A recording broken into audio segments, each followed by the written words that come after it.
I start working.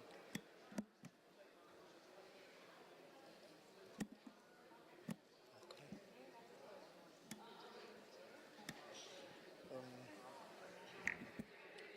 Should I? No. No, even panelists are not here. Where the hell they are? Yeah, they are that side. Huh? Okay, rapporteur is here. So, and then after this, you also give the floor to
Dear colleagues, ladies and gentlemen,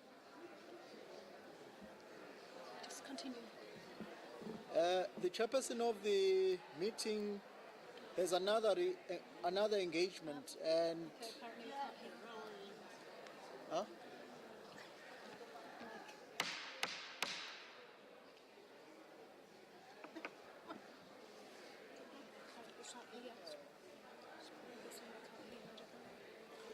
Dear colleagues, ladies and gentlemen, the chairperson of the meeting has another engagement and has asked me to continue the meeting on recognition.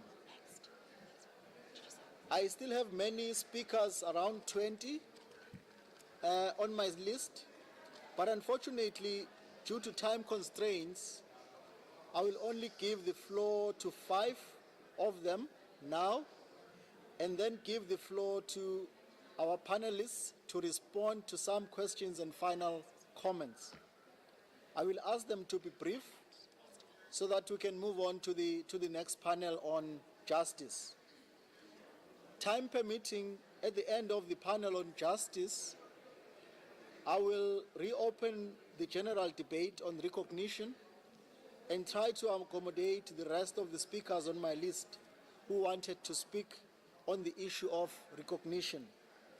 I would like to inform you that the list of speakers for the panel on recognition is now closed, and the list of the panel on justice will close in 10 minutes, and the list for the panel on development will close at 4 p.m. Before I give the floor to the next speaker, I would like to invite Fernando Chironda to address this meeting on behalf of the 2017 Fellowship Program for People of African Descent. Thank you, sir. Is Fernando... Fernando, it's you. Yeah, I'm here. Thanks, sir. Good morning, good afternoon, chairperson and estimated participants. I would like to thank you for this opportunity. I'm Fernando Chironda from Mozambique, living in Italy, representing the UN Fellows of the People of African Descent 2017, a program of human rights advocates run by the Office of Human Rights Commission for Human Rights. We would like to bring to your attention the following issue concerning human rights violations occurring worldwide, with particular focus on migrants and people of African descent. We would like to remind you that most of the state parties have ratified several core human rights treaties, such as the ICCPR, the Decade, the ICER, and the ICESCR, as well as the respective protocols which obligate states to respect, protect, and fulfill the human rights of all persons within their territories. As you may be aware, instability and violence adversely affecting people of African descent around the world. The situation has resulted in massive internal displacement of people of African descent globally. Armed groups across many countries remain the most powerful actors on the ground, contributing to insecurity and human rights abuse. Within this frame, migrants and people of African descent are highly vulnerable to arbitrary detentions, inhuman conditions, torture, and other ill treatments, sexual violence, extortion, trafficking, and human slavery. These human rights violations are carried out in total contrast to national and international human rights standards. As recently stated by the UN High Commissioner for Human Rights, regarding one of the countries impacted, the suffering of migrants detained is an outrage to our conscience outrage to the conscience of humanity. As fellows of people of African descent, we remind all the UN member states represented here that slavery and the slave trade is a crime against humanity and should be prohibited in its all forms. To ensure that the rights of the people of African descent are protected, we would like to encourage the Human Rights Council to ensure that effective measures are adopted and protected, respect and fulfill the right of people of African descent. Moreover, we encourage special procedure mandate holders, in particular, the special rapporteur on trafficking in person, the special rapporteur on the human rights of migrants, and the special rapporteur on minority issue, as well as other international and regional human rights mechanisms to monitor closely the situation of people of African descent, migrants, and other vulnerable groups, and to propose measures that will ensure the enjoyment of human rights and the fundamental principles of equality and non-discrimination. We invite you, all member states, to effectively eradicate all forms of slavery by addressing the root cause of slavery. Over the next 2 days, and through the decade of people of African descent, let us utilize our knowledge and the collective address this issue and formulate strategies to improve the status of people of African descent. Finally, we remind all states represented here about their responsibilities to fulfill the Sustainable Development Goals in order to better transform our world without leaving anyone behind. We thank you for your attention.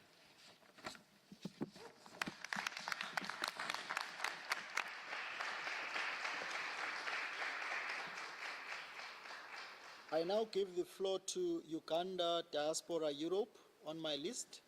You have 2 minutes. Could you kindly raise your hand so that the cameraman can be able to see you? Your 2 minutes starts now. Thank you, Mr. Chair. On behalf of Uganda Diaspora Europe, we appeal to the states that the International Decade for Africa, people of African descent should be put in national policies and should be implemented not only on documents. We are concerned that some people from African descent are not up to now aware about the decades. So it's very important that states should make it simpler for the people, the street people, the local people of African descent should know that this kind of things exist. It should not remain in parliaments, it should not remain in municipalities, but should trickle down and should always ensure that everyone has his or her right brought out. Of course, I reside in the Netherlands. There are a lot of things that which needs to be brought in, but there's a gap between the people of African descent and the government. Because of this gap, we appeal to the government of the Netherlands to bring it more and make it a little bit more simpler for the local people to understand so that they can work together and fight for the rights of the people of African descent. I thank you. Thank you much. I now call upon Le Collectif Africain. Please raise your hand.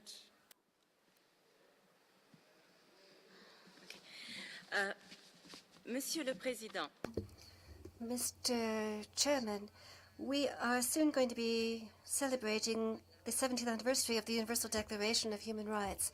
What is the actual panorama today in 2017? How are people of African descent treated and perceived in the world, particularly in Europe, as slaves, criminals, commodities, second-class citizens, a poster to promote humanitarian activities in Africa, a fashion trend which spotlights our costumes, our music, our apparel, or our food? The dehumanization of persons of African descent, above all of black people, is nothing new. It started long ago. Recent tragic events which have been spotlighted by the media in North Africa recall to what extent colonial history still is marking our present-day lives. It is not by announcing the reception of dozens in the media and even hundreds or thousands of African migrants to enhance the reputation of a European state that human tragedies such as those we see in the Mediterranean are going to stop. What happens to migrants once they are in Europe? Are they treated like fully fledged human beings? What is the impact of negative coverage by the media of subjects relating to migration involving persons of African descent who are European citizens and have been for 2 or several generations or 3? We want justice, but justice which condemns and rights the wrongs committed by slavery, colonialism, and neocolonialism. The Collectif Africain notes with great regret that few European countries have launched the program of activities for the decade. Switzerland, of which I am a citizen, officially launched the decade, but it has not been sufficiently spotlighted, and the scope of the work to be carried out in the implementation of this program is considerable. In this context, the establishment of an international standing forum for persons of African descent and the national commemoration in each year of something similar to the Black History Month of the United States and Canada, more adapted to the European context, but also the establishment of an internet platform within which associations of the African diaspora could interact with public authorities are necessary and even vital to cope with Afrophobia, which prevails in Europe. Thank you. Thank you. On my list is the International Human Rights Association for American Minorities. Please identify yourself. To the right. Please go ahead. Your 2 minutes starts now. Yes, Chair and fellow delegates, on behalf of the International Human Rights Association of American Minorities, NGO and consultant status with USCO, we are happy to present. We also have an affiliate core planning group for historically black colleges and universities, a development CPG-OH-BCUD in the United States of America. Ever since an inaugural investigation of the UN Special Rapporteur, Honorable Maurice Gilele, we see these same type of problems being present in terms of people of African descent in the United States. Unfortunately, and now full recognition of the United Nations studies shows that this pervasive oppression continues in all manners of social life. And we are asking that we look at the fundamental contradiction that these unequal statistics are connected to unequal access, is connected to unequal treatment, but all this is really founded upon unequal access, unequal status, based upon the fact as a national minority we have not been recognized, even in the United States Constitution, Article 13, can be no more than an invitation to citizenship. It cannot be forced upon us, which is in fact a form of forced assimilation. So we ask that we will be recognized. We ask that we will be recognized as a national minority, such that the United States will sign on all the international treaties so we can have the fundamental thing which is called equal status. Thank you so very much. Next on my list is Aging People in Prison and Prison Human Rights Campaign. Please identify yourself. Hi, can you hear me? That's it right here. Hi. I hold it the whole time. Okay, sorry about that. Hello, good afternoon. My name is Tomoko Shine. I am a cultural anthropologist, and I founded the organization called Aging People in Prison, Human Rights Campaign. We advocate to get people out who've been in prison in North America for 30, 40, 50, the longest is 64 years, incarcerated. I began to study this by looking at the system of white supremacy. I look at identities and behaviors that fall out of this. In particular, what led me to the work of prison work was looking at the black-on-black violence and where this comes from. This led me to see that people of African descent as a collective would be classified as what is called ethnocide. This was a term coined by Robert Jolin some time ago, and ethnocide is defined as a systematic destruction of the thought and the way of life and people different from those who carry out this enterprise of destruction. In other words, genocide kills the body, but ethnocide kills them in their spirit. So some of the things that I found as I did my work, and particularly working with those in prison in North America, these are the descendants of those that were enslaved, these Africans brought here, is that we have various examples. I remember working with a young person, 7 years old, asked him what he wanted to be when he grew up. He said he would probably grow up to go to prison like his father. We have women who are serving 30, 40, 50 years and dying in prison. Their children are growing up their entire lives without their mothers. We also have young women in the focus groups I've done who are saying that they do not want to have a black son because they are afraid because of the violence that they've seen over the last few years. So the ultimate is when a group begins to kill and destroy itself, and this again is what we would call ethnocide. And thus we have generational trauma that continues to be passed down. In other words, we have a group that ran from death that now they are running to death. So under this term of this platform of recognition, the people of African descent, these descendants need to be recognized so they can begin to be protected, because right now they are being killed at will and being imprisoned at will for decades. I will encourage the body of African descent, the working group, and the Decade to begin to establish research centers, satellites in the different countries that are dealing with people of African descent, the descendants, to begin to study what has occurred to us and to begin to gather data. One book was written by Vernelia Randall, Dying to be Black, talks about this. Also needs to be a massive re-education needs to be done to place the people of African descent within human society. This has not been done. What falls out of the system of white supremacy are identities and roles of young people, where young people who are of African descent are being killed, and these people, young people who are considered white, are doing the killing. And this is because we have not dealt with the system of white supremacy and began to disassemble it and began to dismantle it. So again, under the platform of recognition, compensatory and reparatory justice, reparations, has to be dealt with so this group can begin to be placed within human context once again. I thank you for your time.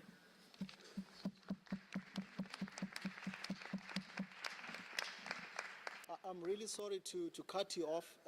We are really running against time. We started very late. At this point in time, I would like to invite the panelists for the theme on justice to come and join me. Ms. Hannah Shukoka, Mr. Mamadou Jallo, Ms. Deborah Coles, Mr. Louis Georges Tin, Dr. Rebecca Del Sol. Please come up. Should I go there or should I? No, you're fine here. Okay.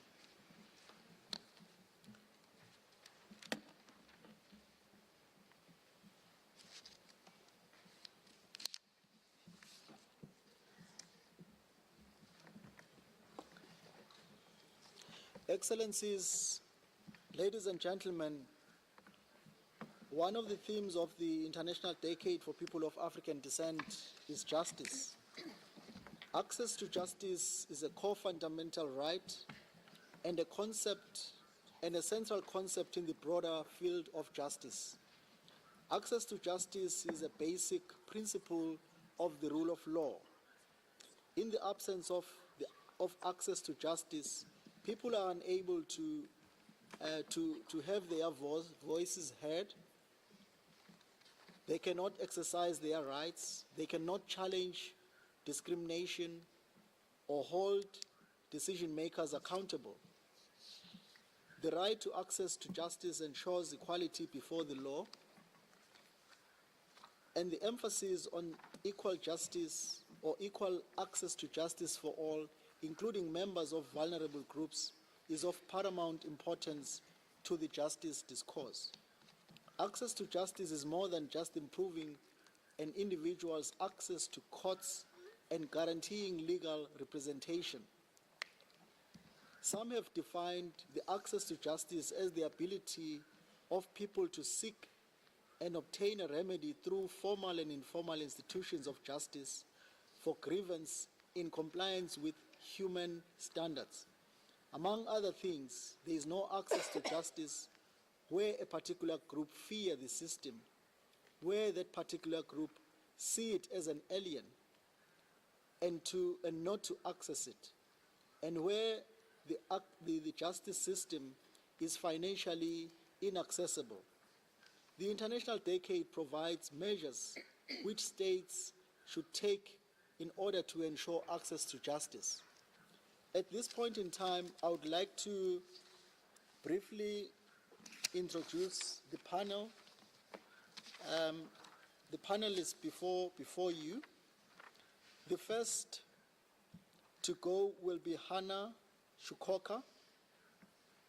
Hannah Shukoka is a professor at Adam Mickiewicz University in Poznan, and she's also the chair of the Constitutional Law. She's a member of Parliament she was a member of Parliament from 1980 to 1985 in opposition. In 1989, elected as a solidarity candidate to Parliament, and then again as member of Democratic Union till 2001. From 1992 to 1993, she was Prime Minister of the Republic of Poland. From 1997 to 2000, she served as Minister of Justice and Attorney General. Since 2001 till 2013, was Ambassador of the Republic of Poland to the Holy See. She is also a member of the Parliamentary Delegation of the Republic of Poland to the Parliamentary Assembly of the Council of Europe, Vice Chairperson of the Assembly between January and October 1992, and for many years since 1991 to 2016 as a member of the Venice Commission. In 2015, she became first Vice President of the Venice Commission. In June 2016, she was honorary President of the Venice Commission. Hannah Shukoka is also a member of the group of 5 eminent persons to follow up the implementation of the Declaration and Program of Action of the 2001 World Conference Against Racism. At this point in time, I would like to invite Hannah to take the podium. Yes, we can speak from here. You can speak from here. Yes. Thank you, Mr. President. And as I said, probably the presentation was longer than my speech, but I think that what is important is the last part of the... I put it on. Yeah. You just follow now. Now, yes, and I think that what is important is the last point from this presentation, that I am here today as a representative of the independent expert of the group of independent experts on the implementation of the Durban Declaration. It is exactly for me a great pleasure to participate in this regional meeting within the framework of the International Decades for People of African Descent. As we live in extremely challenging times of an increasing number of conflicts, terrorist attacks, deteriorating socio-economic conditions, and climate changes, it seems how difficult to pause for a second and remember that after the horrors of the Second World War, we, the people of the United Nations, had committed in the preamble of the Charter to reaffirm faith in fundamental human rights and the dignity and worth of the human person. And we clearly stated also in the Universal Declaration of Human Rights that we recognize inherent dignity and the equal and inalienable rights of all members of the human family as the foundation of freedom, justice, and peace in the world. I would like to use also this occasion to recall that within the framework of the International Covenant of Human Political Rights, in its Article 26, many governments have committed to ensure that all persons are equal before the law or are entitled without any discrimination to the equal protection of the law. So, yes, this seems somewhat forgotten in the light of the increasing number of birth-related incidents in national justice systems, law enforcement institutions, and border control authorities. Almost every day, we hear about natural disaster, being then earthquakes, floods, or tornadoes, but how often do we hear about the devastating magnitude of horrible man-made disasters such as racism. Instead of being shocked and horrified from the occurrence of such incidents, they go through a process of so-called normalization. What does normalization in this context? Is it normal that an increasing number of political leaders make xenophobic statements and incite hatred? How we can see it in the light of right to justice? Is it normal that people do not feel touched by the images of drowned migrants? Is it normal that there were some numbers of young people support Nazi movements and attack those that are perceived as foreigners? Is it normal to use excessive force against young people of African descent? Is it normal to promote intensively ethnic profiling as it makes people feel protected? Finally, is it normal to allow perpetrators to walk away without any sentences and to watch victims' humiliation over the lack of effective remedies?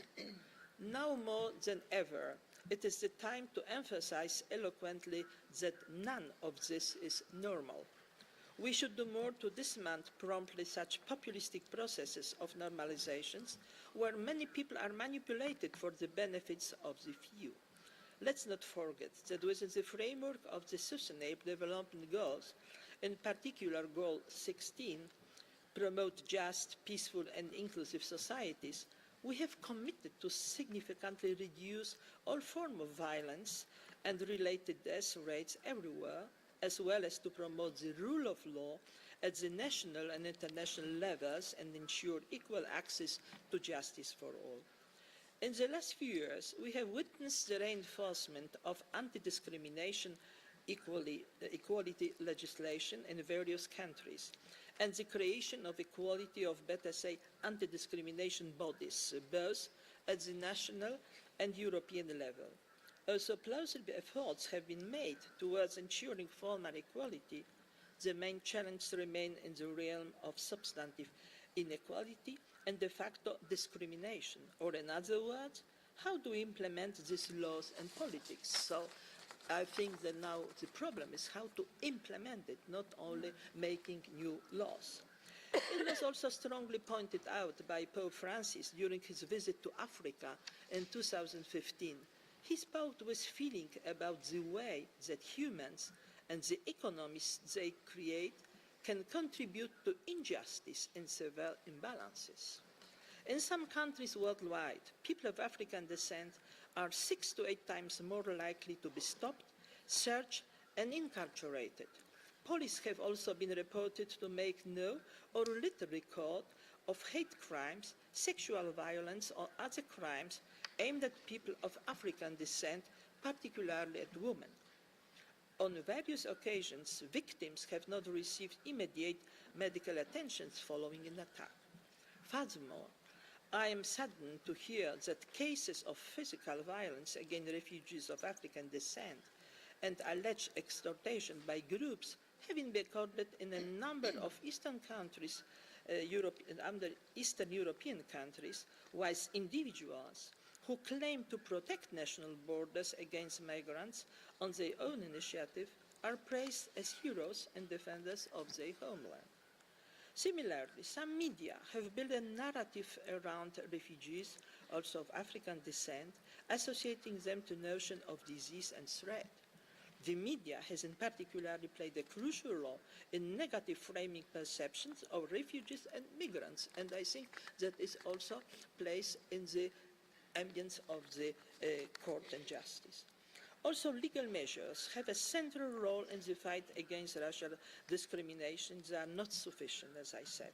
I would like to reiterate the importance of education and its impact on perception and behavior. Education is a very good and very important instrument also for giving and make reality a right to justice. I encourage you to try to anticipate the long-term impact of children's stories where the black duck is mistreated till it becomes a beautiful white swan, where we senselessly use idioms such as black sheep or others. Let's not forget that one day these children might become judges and police officers. I think we can all agree that much more remains to be done in the fight against racial discrimination, xenophobia, and related intolerance. Battling early stereotypes and prejudice requires open and inclusive space where people's assumptions are challenged and questioned. Just by initiating such interactions, we are already nipping at the root causes of such prejudices. Thank you so much. I did some very general observations which are very important for the implementation of the right to justice.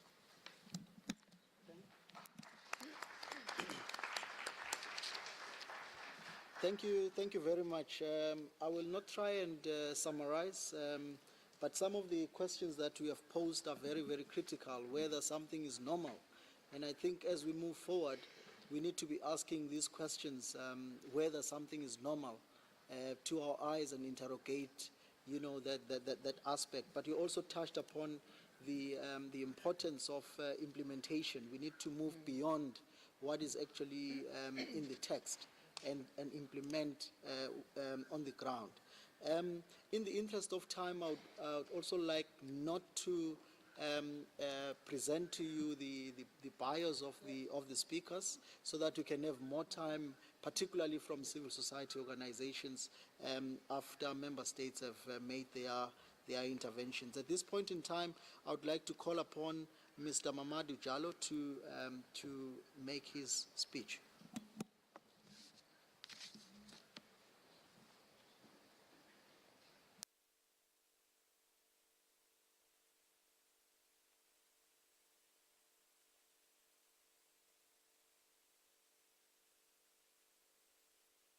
And Your Excellencies, ladies and gentlemen, and I would say Oshe to my brothers and sisters that are here, and Salaam Alaikum to my brothers and sisters, Muslim brothers and sisters that are here today.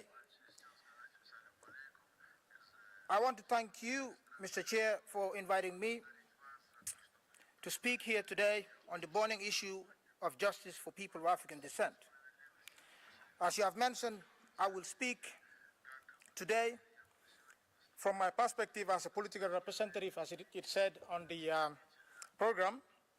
I'm a member of parliament, the Swedish parliament, but also as a member of civil society, a member of an organization called the Pan-African Movement for Justice, which is in Sweden, but also which is a part of a bigger network, the European Network Against Racism. Yet no matter the standpoint, central to any fight for equality for people of African descent is the call for justice. By this, I mean justice in terms of reparations for the historical injustices that we endured, but also the current injustices that we continue to endure. I mean justice in terms of accountability for the violence and discrimination and inequality that we continue to experience. And I mean justice in terms of equal access to rights, freedoms, and opportunities now and the future. I would like to speak to the outstanding structures of injustice experienced specifically by people of African descent in Europe, and then go on to what needs to happen to change. From my experience as the former chair of the Steering Committee on Afrophobia at the European Network Against Racism, INA, I would like to give that experience that I got traveling the whole of Europe, talking to people of African descent. But first, I would like to just say a few words about my organization, INA, which is one of the biggest anti-racist networks in Europe. And the Pan-African movement, which I'm the chair of, is a part of the network. And INA, as a European network of NGOs, has been working to combat racism and related discriminations that combines advocacy and cross-community action. INA and its members, including the Pan-African Movement for Justice, have strong expertise when it comes to Afrophobia, and we have been working on the issues concerning racism against black people for many years. In 2016, INA produced the first ever pan-European comparative report on Afrophobia in the European Union, setting out the available evidence on racism experienced by people of African descent in Europe. And you may find both publications in the room, and on ENA's website. I think we have them on the table there. And I would like to share some of these findings to you, ladies and gentlemen. Afrophobia is a specific form of racism that refers to any act of violence or discrimination fueled by historical abuses and negative stereotyping and leading to the exclusion and dehumanization of people of African descent. And Afrophobia refers to anti-black racism, as some people call it, and it correlates to historically and current repressive structures of colonialism and the transatlantic enslavement. It is estimated that there are 15 million people of African descent and black Europeans in Europe.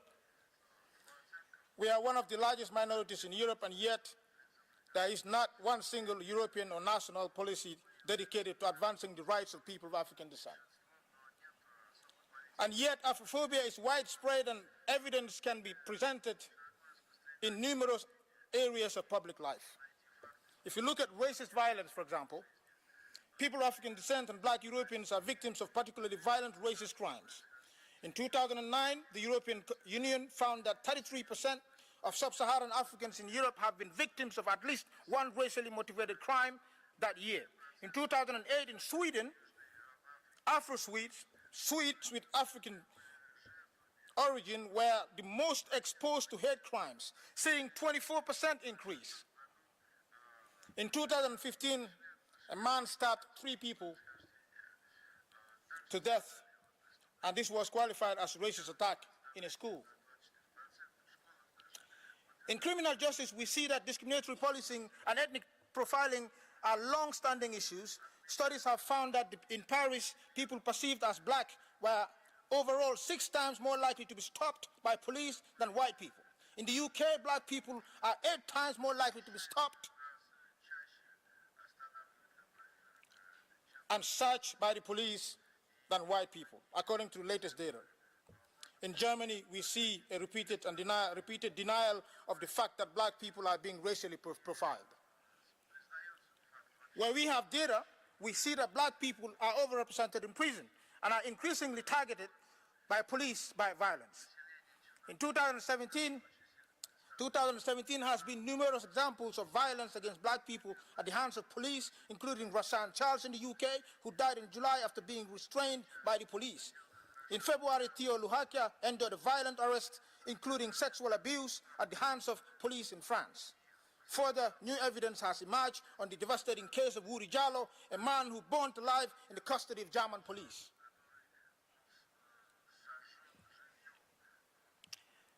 Mr. Chairman, we see these realities happen every day, and yet the people that perpetrate these crimes, they do it with impunity. Where we have data, we see this happening every day. Now, as for the outcomes in other fields of life, across all the indicators, education, health, criminal justice, and employment, black people are discriminated against, have unequal opportunities, and denied their rights every single day.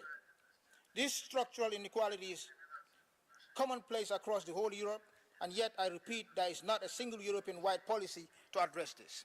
These findings from the INA Shadow report are just attempts to categorize the problem in the absence of systematic data.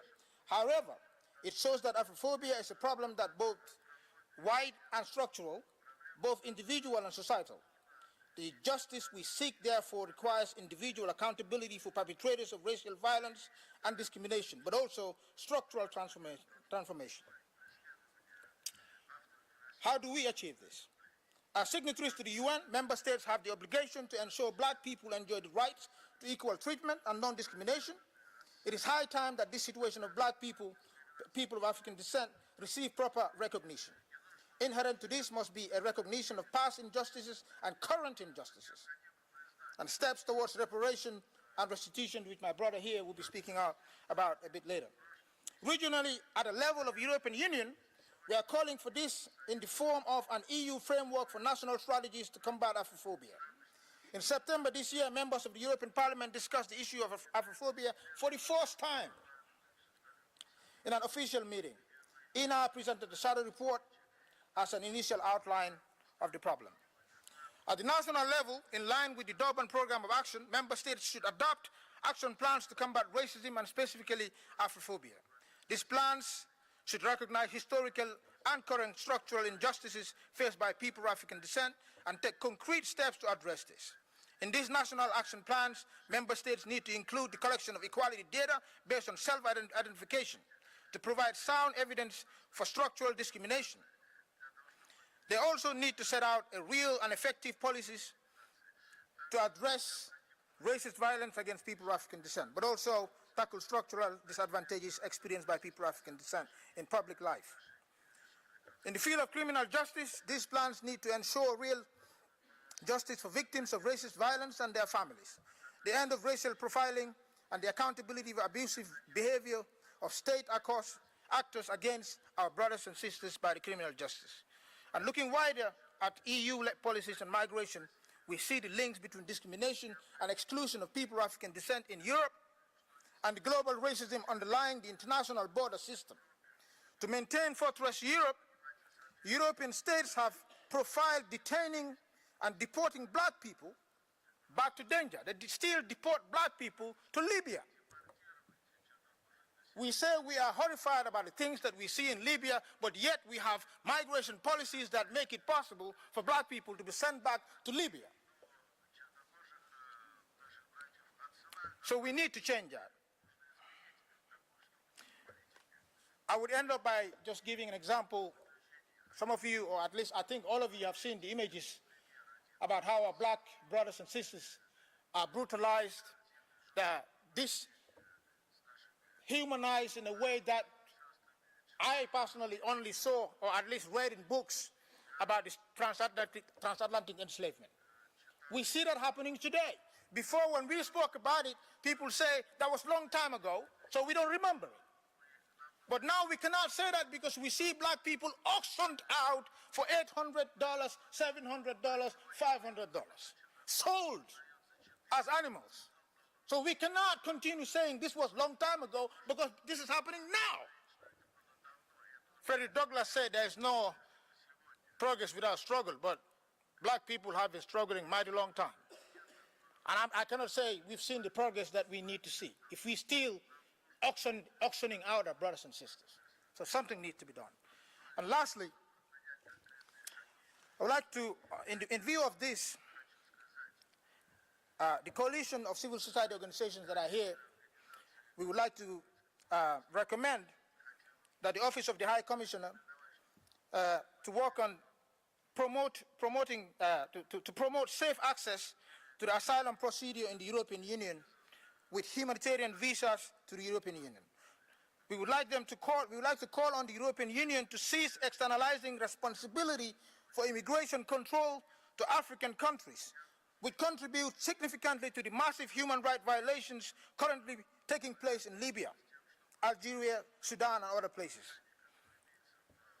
Lastly, at all levels, we need solidarity, resources, and coordination for strong networks and coalition to tackle Afrophobia. As activists, NGOs, policymakers, we need to make the links between the experience of people of African descent across the world and find global solutions. This includes making links with the fights against other forms of racism, mobilizing in broader movements, and recognizing that all oppression is connected. Therefore, all fights for justice must be connected too. We need to see the links between the death of a man in German police custody, the exclusion faced by black and indigenous women in Latin America, to the enslavement of black people in Libya. Achieving justice for one is not enough. To conclude, following the pillars of the UN Decade for People of African Descent, recognition, justice, and development, we need recognition of the particular inequalities and racism and exclusion experienced by people of African descent. We need justice for those injustices, past and present. We need commitment, solidarity, and resources to ensure the development of people of African descent in Europe and beyond. We need this not tomorrow, not next week. We need it now. Thank you very much.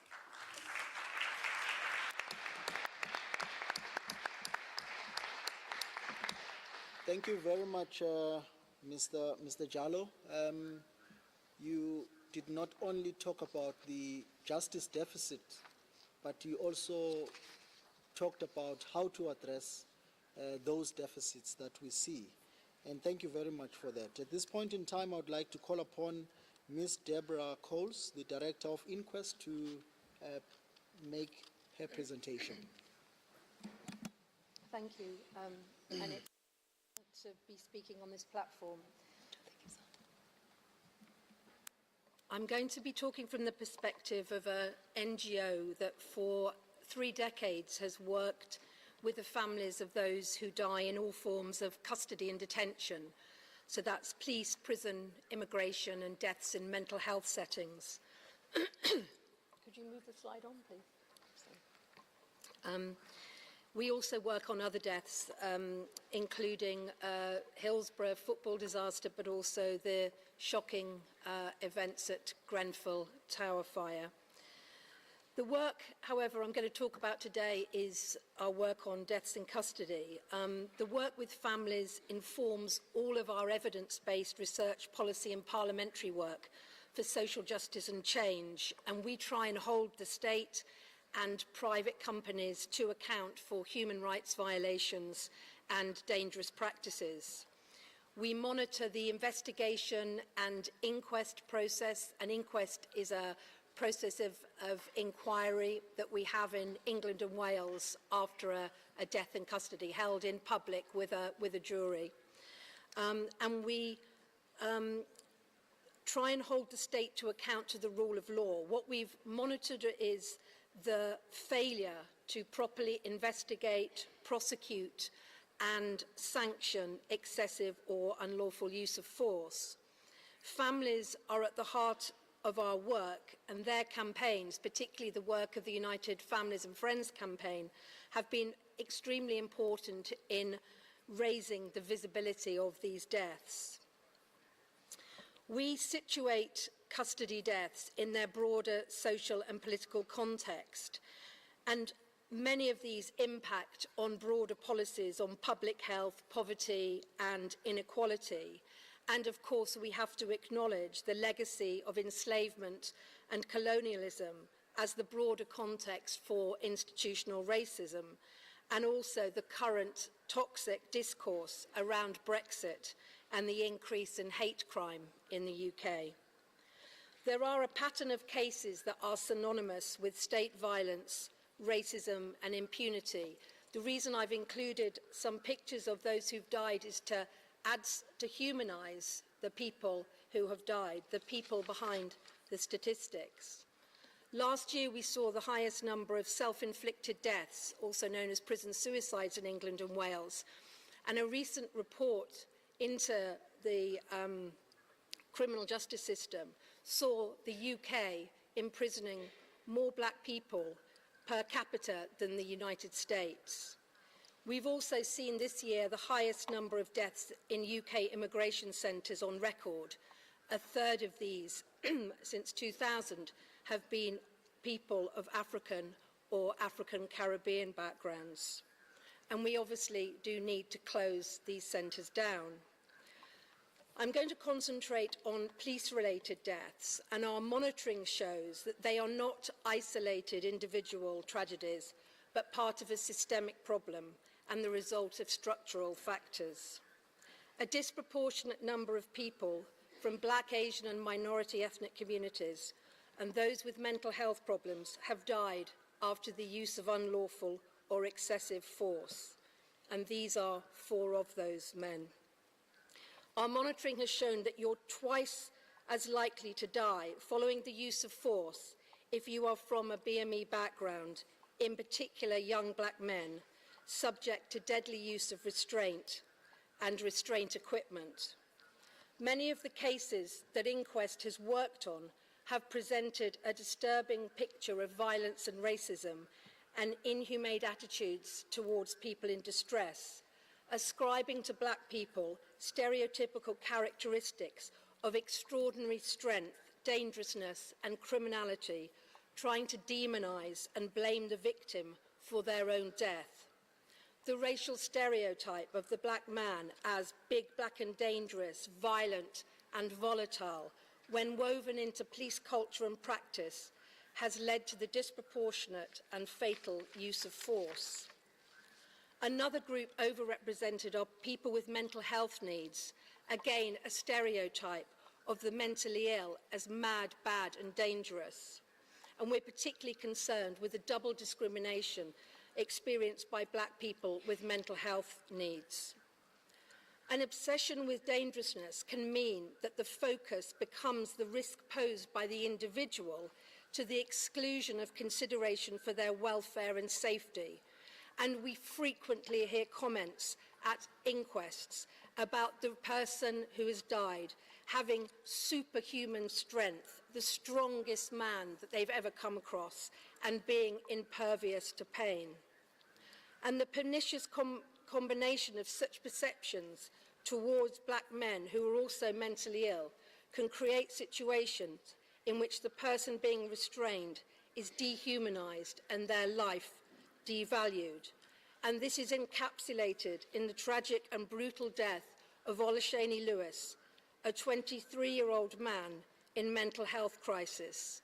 He was restrained to death. 11 police officers were involved in holding down a terrified young man, shackled in 2 sets of handcuffs and 2 sets of leg restraints until his eventual collapse, whilst medical staff stood by. Although these are a small proportion of the total number of deaths, by their very nature, they are the most controversial. They connect with the black community's experience of structural racism and over-policing and criminalisation. The fatal shooting of Mark Duggan, an unarmed black man from Tottenham, a community at the sharp end of police harassment and previous police-related deaths, ignited frustration and anger and saw widespread disturbances spiral across the UK. We also saw most recently disturbances in Hackney in response to the death of Rashan Charles. For the first time, the Metropolitan Police collated and collected use of force data, and they are further illustrative of this racist and discriminatory policing. And I particularly ask you to look at the statistics on the use of what is euphemistically called a spit hood, and I think you'd all agree that it has a disturbing resonance of slavery, somebody being hooded, and look at those figures about its use particularly against black people, but also black women. The recent deaths of 4 young black men after restraint by police officers and members of the public, and a number of negative decisions following prosecutions and disciplinary proceedings on other police-related deaths, have kept this issue on the political and community agenda. A recent publication of a government-commissioned review, the Angelini Review on Deaths in Police Custody, reinforced inquest findings and raised concerns about a lack of parity of funding and access to justice for bereaved people. The question of police conferral, the use of ex-police officers by the independent investigation body, the IPCC, a failure to investigate deaths as if a potential crime, delays in the legal processes, and a recognition about racial disproportionality. And its test will ultimately be in its implementation. Time and again, we see inquests held into these deaths, returning highly critical conclusions about unlawful, excessive or disproportionate force used. However, criminal charges are extremely rare. There has never been a successful prosecution for manslaughter and police at an individual and corporate level, and police are rarely held to account. Since 1990, there have been 9 unlawful killing verdicts or findings returned by juries at inquests and inquiries. And as I said, no successful prosecution. And this remains one of the most contentious issues and highlights significant shortcomings in the investigating, prosecuting and learning mechanisms. Police conduct which is potentially criminal is simply not subjected to the same investigative steps as criminal offences of civilians. At its core are concerns that the rule of law does not apply to the police for abuses of power in the same way as it does to the ordinary citizen. The central experience of impunity and the damage it does to victims, to public confidence and trust, and to the very fabric of the rule of law and democratic accountability cannot be overstated. The existence of effective mechanisms to tackle police misconduct is an important safeguard against ill treatment of persons deprived of their liberty, and appropriate disciplinary and/or criminal penalties can have a powerful dissuasive effect on police officers who might otherwise be minded to engage in ill treatment. The right to life is a fundamental right, and following a death there needs to be a prompt, effective and independent investigation. The UK government claims transparency and accountability for its institutions and law enforcement agencies. However, bereaved families have to fight at all stages of the process against a culture of institutional denial, delay and defensiveness. And this is anathema to accountability and frustrates the opportunity to learn from mistakes and protects those responsible for ill treatment or failings in care. And on the very rare occasions there have been criminal prosecutions, this has very much been down to the pressure brought to bear by the family, by inquest and their lawyers. The reality is, for bereaved families, too many investigations remain dysfunctional. Deaths in custody are clearly a global human rights issue, and we've seen this from the protests in the US and the UK and the Black Lives Movement to protests against Aboriginal deaths in Australia to the issues under discussion today. And it is bereaved families, human rights lawyers, civil society who have placed state agencies under public scrutiny and focused on the responsibility and culpability of custodians. So learning from our experience, what is clearly needed in any system is resources available to families for specialist help and legal representation to access justice after a custodial death, both from specialist lawyers but also from NGOs. It's important to recognise the vital role of civil society activism, which can help to impact on change. We need a robust, independent and effective investigatory body in which victims and the public can have trust.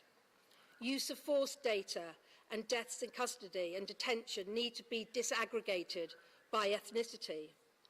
And we need to tackle racism and discrimination through recognition of the disproportionate number of deaths of black people following the use of force and the role of institutional racism, both within the investigation process but other legal processes and in terms of the police and its training.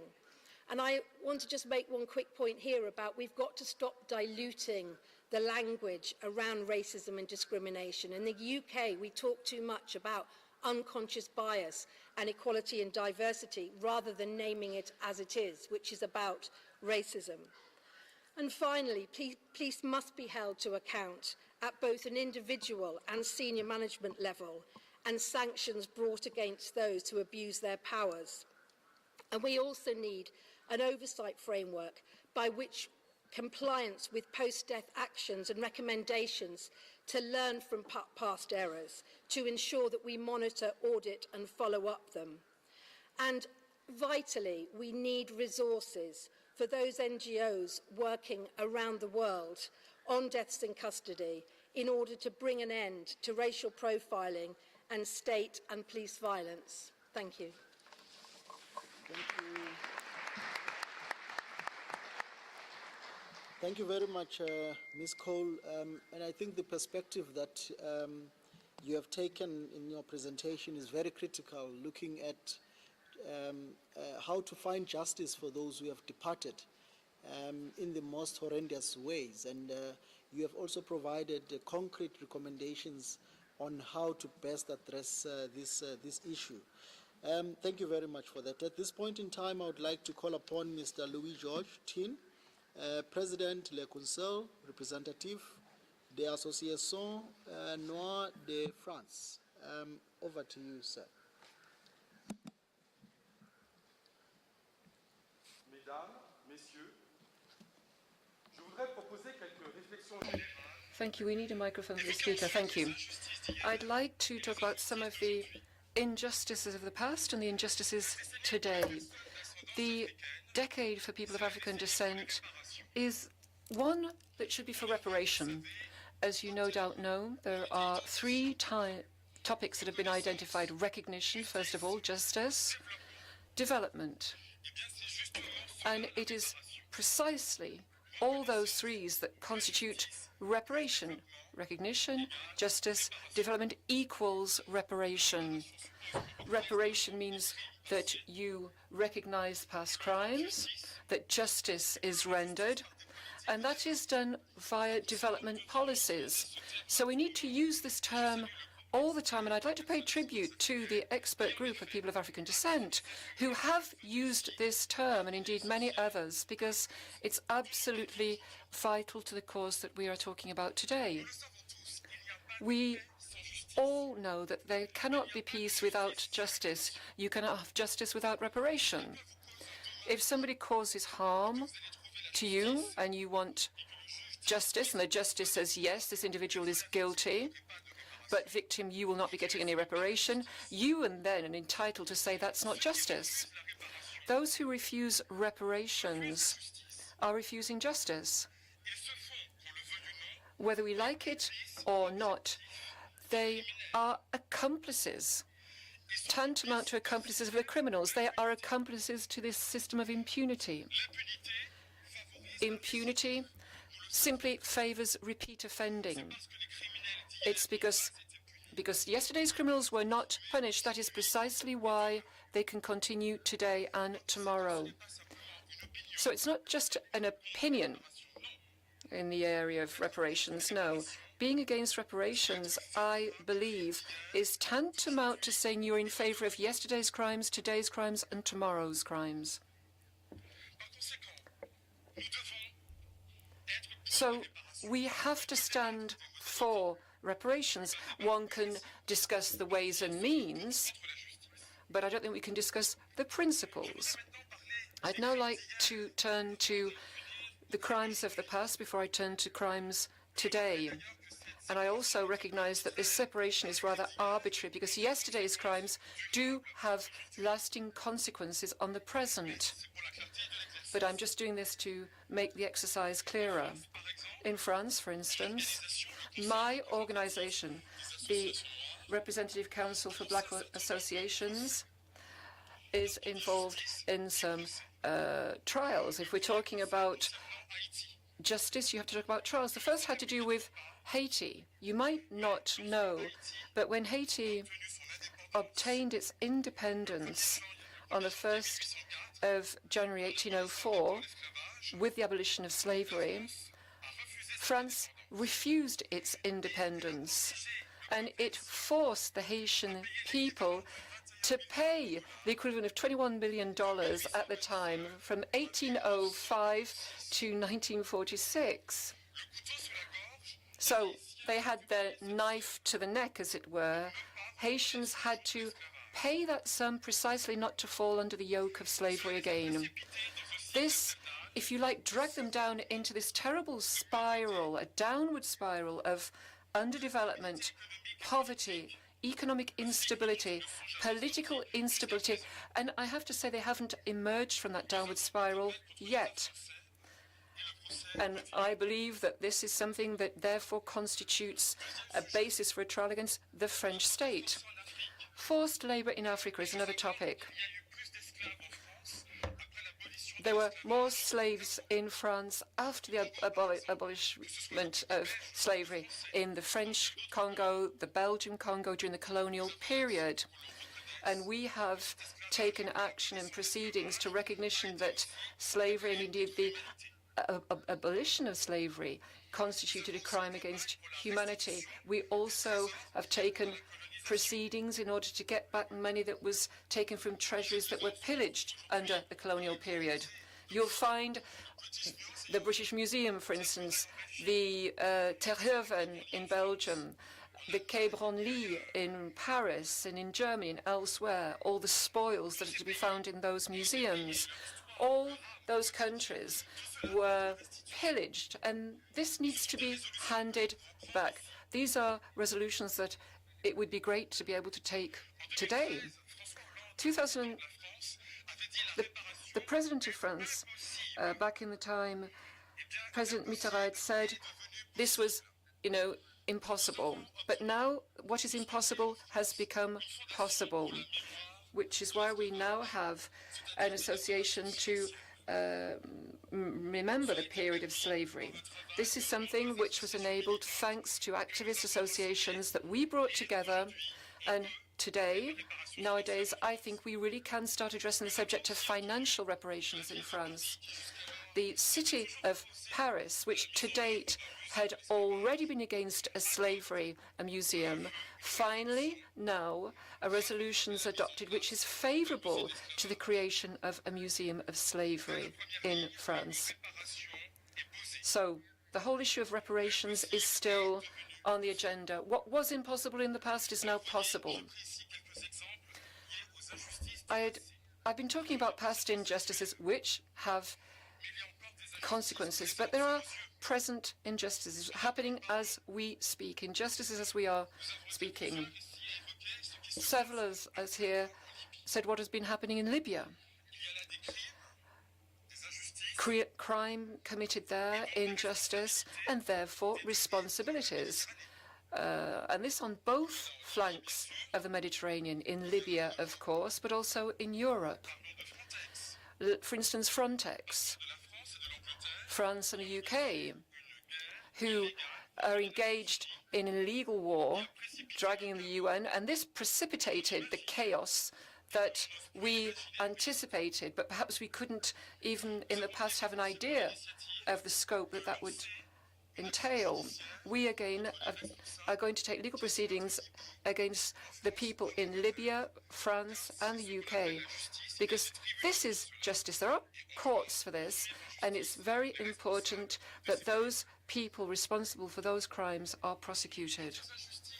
Other injustices affecting people of African descent, and not only them, wage inequalities which are racial in nature. I think we all know gender inequalities. They're clear legal texts. I mean, I agree these texts need to be improved upon because we recognize that there is still a huge wage gap between men and women for equal work. But I want to talk about the racial wage gap. There is a real gap. For instance, in all countries concerned, there should be some sort of comparative situation report with indicators which allow one to establish whether for equal work there truly is equal pay, and is there equal promotion in your job, equal remuneration. So these are just some examples of tangible measures that could be taken in order to reduce the injustices that we're talking about this afternoon. No, I'm not going to talk about police violence. That's already been mentioned. And indeed, you mentioned other topics. So I simply wanted to add to what has already been addressed this afternoon. To conclude, I'd like to make two additional recommendations on restitution, reparation, wages. I think we need to have an international conference on reparations. And indeed, what we're doing already is a start in the right direction, but we need to take this further. Michael McTrain and others have brought together several organizations which have set up a platform, or a draft rather, for a resolution. In fact, that's available in the room. And I would like to focus on what I think is the most important, the salient points of this resolution. The need to have a report on the decade not only on people of African descent, but on Africans in general. So we see exactly who is doing what. We have many European countries which signed up to the Decade, but nationally they don't really budge at all. It's hypocritical. I mean, there needs to be a true assessment and monitoring so that we can see what people are saying they are doing. We don't want hypocrisy, we want sincerity here. I don't think we can just say equality is an option. Justice is a requirement. It's a necessity, not an option.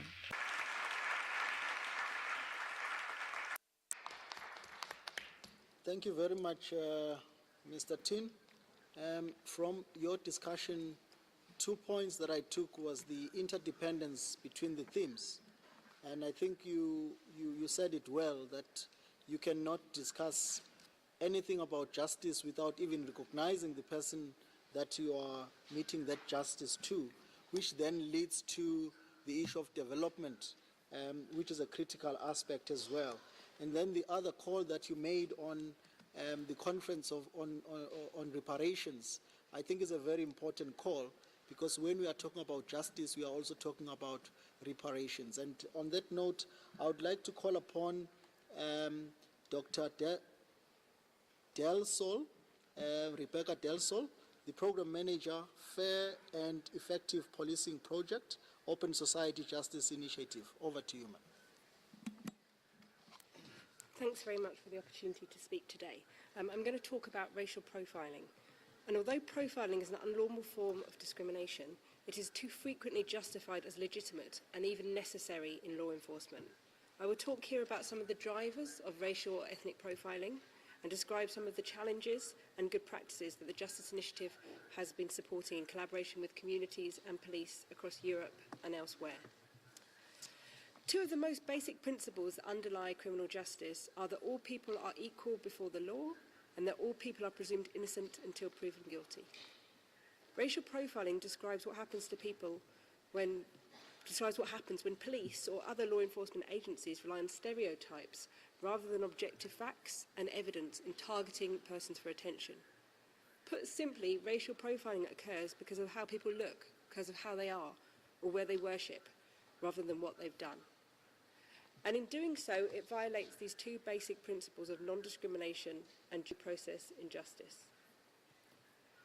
Racial profiling is well understood by those on the receiving end, but it is routinely denied by the police across Europe and other countries, primarily due to the lack of ethnic data to be able to establish profiling definitively. Firstly, let us throw out the bad apples theory, that a handful of racist officers create the problem. There are racist officers, but racial profiling is a pattern of practice. It's an institutional practice, not a set of individual acts. Profiling describes a disproportionate targeting of minorities in the use of tactics such as ID checks, stops, searches, raids, surveillance, fining practices, data mining, and arrests. People of colour are policed differently to white people, and so are neighbourhoods of colour. Institutional decisions, such as the use of specific law enforcement tactics and deployment patterns, impact unequally on different ethnic groups. Counter-terrorism and concerns about border security have combined with increasing anti-immigration sentiment and have added further drivers to ethnic profiling in Europe. As we know, racial profiling exacts a high price on the individuals, the groups, the communities that are signalled out for disproportionate attention. For individuals stopped and detained, the experience, often of repeat encounters with the police, can be frightening, humiliating, and have a long-term impact on their lives. Racial profiling serves to stigmatise whole groups, contributes to the overrepresentation of ethnic minorities in other parts of the criminal justice system, legitimises racism, and fosters mistrust between communities and the police. Policing can be both fairer and more effective, and there are communities and civil society groups challenging racial profiling across Europe. To give just a few examples, today in Madrid, Spain, there is a celebration of an iconic challenge to racial profiling. 25 years ago today, Rosalind Williams was stopped by the Spanish police and told that she couldn't be Spanish because she was black. She fought this case for years, and it finally went to the UN Human Rights Committee in 2009, and they ruled in her favour. But it didn't change the constitutional law in Spain, so today there's another legal challenge to the European Court against the Spanish government for ID checks, continuing Rosalind's work and challenge. In France, a class action with 13 individuals suing the French state for racial profiling in stops was partially successful, with an acceptance that ID checks were discriminatory. The unsuccessful cases, mainly those based around area policing and institutional drivers, are being appealed to the European courts. There's a similar type of class action brought by African Australians in Melbourne, Australia over the last few years. And again, that's just been settled, and the police have instituted a pilot recording all stops and looking at ethnic profiling. In Sweden, there's communities that are organising a Twitter campaign to warn migrants that immigration stops are taking place and tell them which areas to avoid.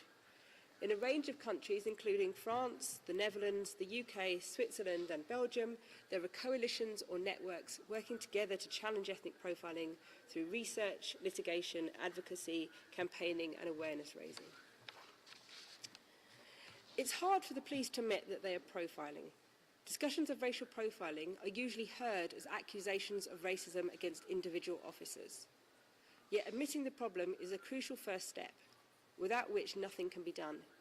Changing attitudes and practice in police organisations and rebuilding community relations are a long-term challenge. It requires us all to have difficult conversations about stereotypes based in race, ethnicity, religion, and the manner in which they play out in interactions with the police. Yet there are a few police forces across Europe beginning to take the first step, very small steps, but recognising the issue and introducing promising practices. So what can be done? First, legal standards must clearly prohibit discrimination in law enforcement. This should be explicitly, it's important that the laws explicitly state that ID checks should only be conducted on the grounds of reasonable suspicion. In practice, when we've worked with police forces, we've often found that officers have a hard time articulating reasonable suspicion and don't often even know the laws around stops or ID checks or fines. So it's important that legal standards must be turned into practical guidance and operational protocols and training. Police managers and line supervisors need to monitor and support the manner in which frontline officers use their powers and take action when they fail to do so correctly. Some of the best systems flag issues, offer remedial support and proceed to disciplinary action if there is evidence of repeat bias, and they must include local communities in reviewing officers' use of stops and searches and other powers. There's an interesting mechanism being developed in Northamptonshire Police in the UK, where members of the public actually vote on whether they think the police have met legal standards, and if they decide that they haven't, those officers are taken up a pyramid of disciplinary action. The basis for these good management practices lies in the data that supports them. Just as stops themselves should be intelligence-led, that is, that they should be based on real grounds for suspicion, management should be evidence-led and based on empirical patterns and empirical evidence of patterns and problems. Relatively few police services have good data on their use of ID checks or other police powers, and even fewer have ethnic data or engage with this data for any type of management of individual officers. There are understandable sensitivities around the police collecting ethnic data, but it can be done, even in countries with stringent data privacy standards. The anonymised statistics must be transparent and shared with communities, both to allay concerns about possible abuse, but most importantly, to support honest conversations between the police and local communities about the patterns, drivers, and solutions of local issues. We have seen police forces cut their use of stops and searches in half, reduce racial disparities and treble their hit rate or their effectiveness rate when they've introduced some of these practices.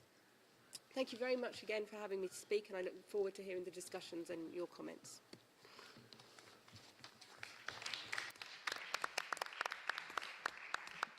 Thank you very much, Ms. Del Sol.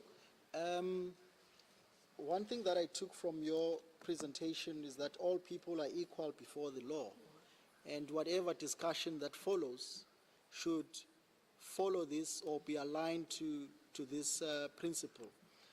Thank you very much for that. Without further ado, I would like to then invite member states to make their statements. On my list, I have the Russian Federation,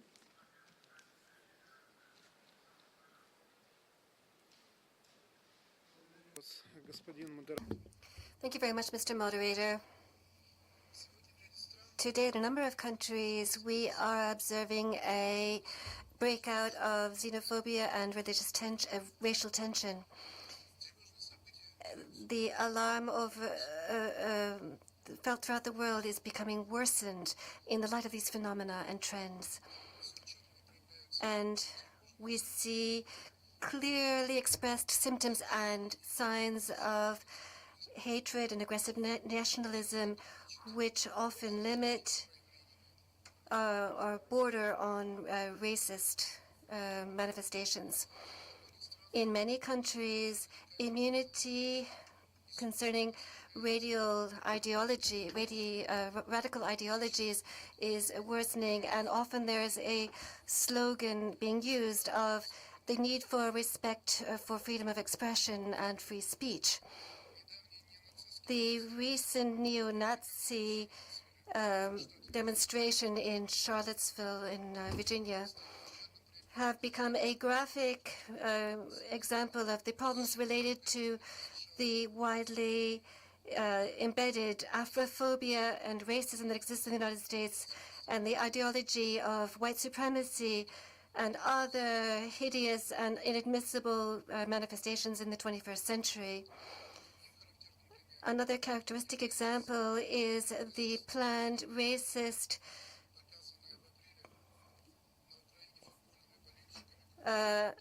occurrences that happened in the football match between Kiev football team Dynamo.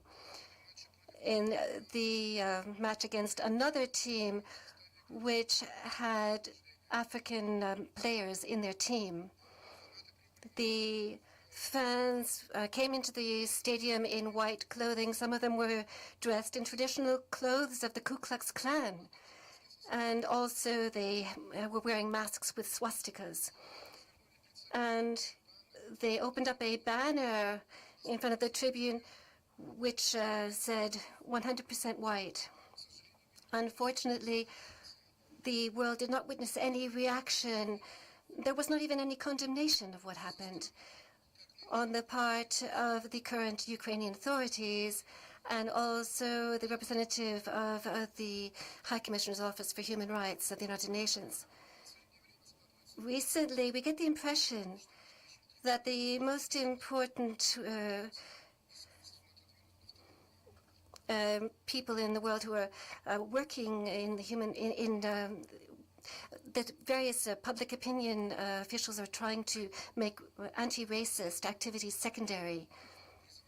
And we would appeal to all important stakeholders and states, international organizations, and institutions of civil society and expert circles to pool their efforts to combat this common evil and to not allow any justification of racism in any forms or manifestations, and to resolutely condemn it and take every possible measure to eradicate it.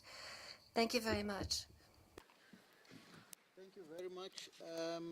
I now call upon the distinguished representative from Canada.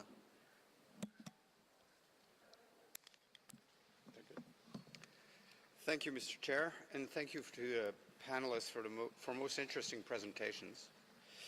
The International Decade's theme of access to justice seeks to draw attention to the often unique and serious challenges encountered by people of African descent in relation to the justice system. In many communities worldwide, including in Canada, they are overrepresented in the penal system, face alarming rates of police violence, and are the subject of racial profiling. Furthermore, all too often, people of African descent are the victims of racial and ethnic hatred and violence, yet are disadvantaged in their ability to seek redress. More efforts are needed to ensure that everyone is guaranteed both equality before the law and equal protection of the law. A key component in the administration of justice is for Canadians of African descent to have trust and confidence in the justice system. Canada's federal police force is guided by a bias-free policing policy based on the principles of equality and non-discrimination. Several divisions have also developed their own cultural competency courses to enhance cultural understanding and respect. Similar efforts are being undertaken by provincial and territorial governments across the country. In Nova Scotia, as an example, the Human Rights Commission has commissioned a study and report of 11 years' worth of policing data respecting street checks and the African Nova Scotians community. Results are expected in the fall of 2018, along with recommendations. Another note, earlier this year, the Government of Canada announced the reinstatement of the Court Challenges Program. This program will assist Canadians, particularly vulnerable Canadians, with funding for potential precedent-setting legal challenges to advance and protect their rights under the Canadian Charter of Rights and Freedom. Canada is currently reviewing changes to our criminal justice system and sentencing reforms. Strategies and measures are being put in place to counteract overrepresentation of visible minorities in the youth criminal justice system, such as legislation, culturally appropriate programming, and continuing efforts to address socio-economic disadvantage. Merci. Thank you very much. I will now call upon the distinguished delegate from Belgium.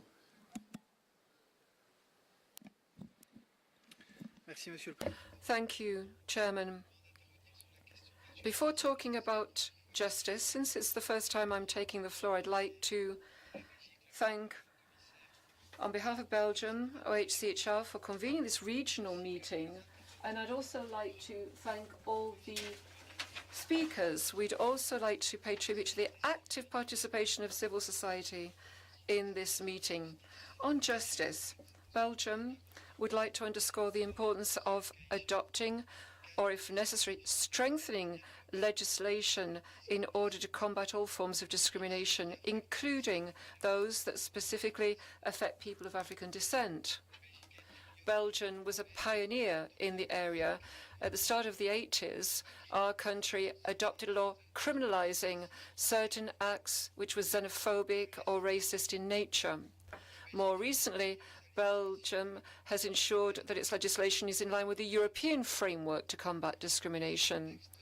Within this context, many legal appeals have been brought to the courts, and in some cases leading to not only fines but prison terms. Although Belgium has robust legislation in this area, it's clear that that is not sufficient, so that victims of ordinary racism, we want to ensure that they get proper justice. And perhaps you can have recourse to non-judicial mechanisms which can be complementary in nature to respond to victims' needs. A Centre for Equality and Combating Racism, UNIA, in Belgium is active and has been active for years now to collate and collect complaints regarding racism. It also works as a platform and a hub for analysis and research, examining trends of xenophobia and racism in Belgium. This means that public policies can be properly informed as well as decision makers. Studies have been published by this body on discrimination facing people of African descent in Belgium. There needs to be greater effectiveness in addressing these issues. What's important is that we develop better knowledge of racist phenomena affecting more specifically this group of individuals. Data collection is therefore crucial, and analysis and research is equally important, as I said. On the 22nd of November, yesterday, the King Bedouin Foundation published an extremely detailed study on discriminations facing people of African origin in Belgium, and I would invite you to consult that. This study is the fruit of a survey carried out of 805 individuals of all of African descent, and most of the respondents said that they had suffered discrimination, unequal treatment, insults, be it because of their origin or their skin color. This discrimination can happen in a range of areas, perhaps in education, housing, and work. Second-generation Afro-descendants also feel that they are closer to Belgium than their elders. Young people of African descent who have had a certain level of study but also suffer from unemployment are a particularly important body socioeconomically, very important with great potential currently. Belgium is well aware of the challenges facing people of African descent, and we will continue to engage internationally and nationally to implement the activities of the International Decade in all its 3 dimensions. Thank you. Thank you very much.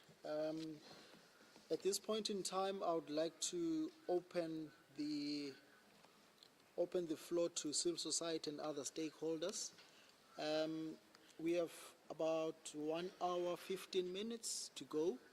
I will try and manage the time. If I can just make a request that each civil society representative speak for a maximum of 2 minutes in order to give space to other speakers. We have about 27 representatives on the list, and obviously we are not going to finish, but there will be an opportunity tomorrow to give them that space. I also want to take an opportunity to give to the panel later on, just to wrap up. On my list, the first on my list is Samuel Dewitt, Proctor Conference. Please identify yourselves, and your 2 minutes starts now. Yes. So I'm privileged to speak on behalf of the Samuel DeWitt Proctor Conference. We represent African American churches across North America, as well as seminaries and institutions of higher education. So perhaps on the brink of the 3rd year of this decade, we are in this room, we're sitting at an intervention crossroad where we can invest in episodic initiatives that legislate a behavior change through adoption of new policies that massage the jagged edges of criminalization, trauma, and displacement, or we can invest in a sustainable change that reckons with the root of the hierarchy of human value. And that's what we do at the Samuel DeWitt Proctor Conference. We go to the root of the hierarchy of human value. We believe that when seeking justice, the government can legislate a behavior change, but it cannot legislate a belief change. And that's the power of the faith community. Social institutions are a reflection of our ideologies, and theology is one of the strongest avenues by which our ideologies are informed and shaped. So at the root of dismantling the system of white supremacy is engaging communities of faith so that we might get at the root of our ontology, we might understand how it is and what it is that we fundamentally believe about one another. So one of our strategies coming up in the next programmatic years is truth-telling commissions. We've done truth-telling commissions in the past about Hurricane Katrina, and then Senator Barack Obama wrote the foreword to our report. We've done truth-telling commissions on mass incarceration with the assistance of Michelle Alexander. And now we're going to be doing truth-telling commissions on mitigating or dismantling the system of the hierarchy of human value. So I would just add to this rich conversation this afternoon that faith communities are central to seeking justice on behalf of people of African descent. Thank you. I would like to call upon the distinguished delegate from Italy, and then I will come back to civil society. Over to you, ma'am. Thank you, Mr. Moderator, for giving me the floor. Italy aligned itself with the statement delivered by the EU earlier today, and thanks to the panelists for their presentation. Mr. Moderator, Italy remains firmly committed to fight against racism. In this regard, as a way of example, we have recently introduced new specific penal law-related provision, inter alia, to better determine whether crimes have been motivated by racial hatred. In September 2017, we have adopted the first National Integration Plan for Beneficiaries of International Protection, which identifies among priority areas of intervention issues such as interreligious dialogue, family reunification, preventing and responding to discrimination, civic participation. Mr. Moderator, to ensure a successful implementation of International Decade for People of African Descent, we would like to remark and pose the question on what specific steps could be taken, especially in light of SDGs number 16, to eradicate gender-based discrimination and to ensure effective access to justice of women and girls of African descent. I thank you. Thank you very much. Then second on my list is Association Kwanzaa. Sorry. Please identify yourselves by Bonjour, showing, mesdames et messieurs. by raising, Okay. And your 2 minutes starts now. Bonjour, okay. Bonjour, mesdames et messieurs. Good afternoon. It's a great pleasure to be able to take the floor representing Kwanzaa, which is an association of people of African descent who are university students, and talk about racism facing the African population and people of African descent. I'd like to talk about the racial profiling that occurs. It is direct discrimination, and it targets ethnic minorities, particularly people of African descent, Africans. They are the first who are singled out. These practices that violate Spanish standards and norms, as indeed the Ombudsman has said, and indeed as has been said by ECRI, the European institution, and also violating the principles set out by the Special Rapporteur, the UN Special Rapporteur on racism. These racist practices are codified in national law, violating international standards, as has been said by Williams from the Human Rights Committee. Secondly, we have what are known as expulsiones caliente, in other words, immediate ones, taken back to Melilla and other places. And this is happening every day. We see a militarization of the borders, which has turned the Mediterranean into an open cemetery for our brothers and sisters. We would pay tribute to the many people of African descent who have been basically murdered by the racist Spanish system, and also our forebears, who, I'm thinking of Lucrecia Perez and San Martin. The struggle continues. Thank you.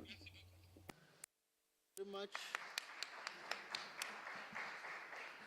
I'll call upon Movimiento por la Paz. Your 2 minutes starts now. Thank you, Mr. Chairman. Good afternoon, everybody. I am Esther Mamadou. I'm the Refugee Program Coordinator from Movimiento por la Paz, and I'm here to talk about my daily experience on the behalf of the civil society in Spain. I want to talk about the following situation. Despite the increasing cases of human trafficking and violence towards African migrants and refugees when they reach Spain, they still face detention, collective expulsion, no individual assessment, limited access to justice, and limited access to asylum procedures. Women are put at risk of being re-trafficked when deported. 15 years ago, I was welcoming migrants and refugees arriving by painting wooden pirogues from the coast of Senegal and Mauritania. Today, I welcome survivors of kidnapping, rape, torture, and other cruel, inhuman, and degrading treatment. They were paying 500 to 2,000 euros. Now they pay 6,000 euros. I see and I hear stories of horror I see scars and traumatized people.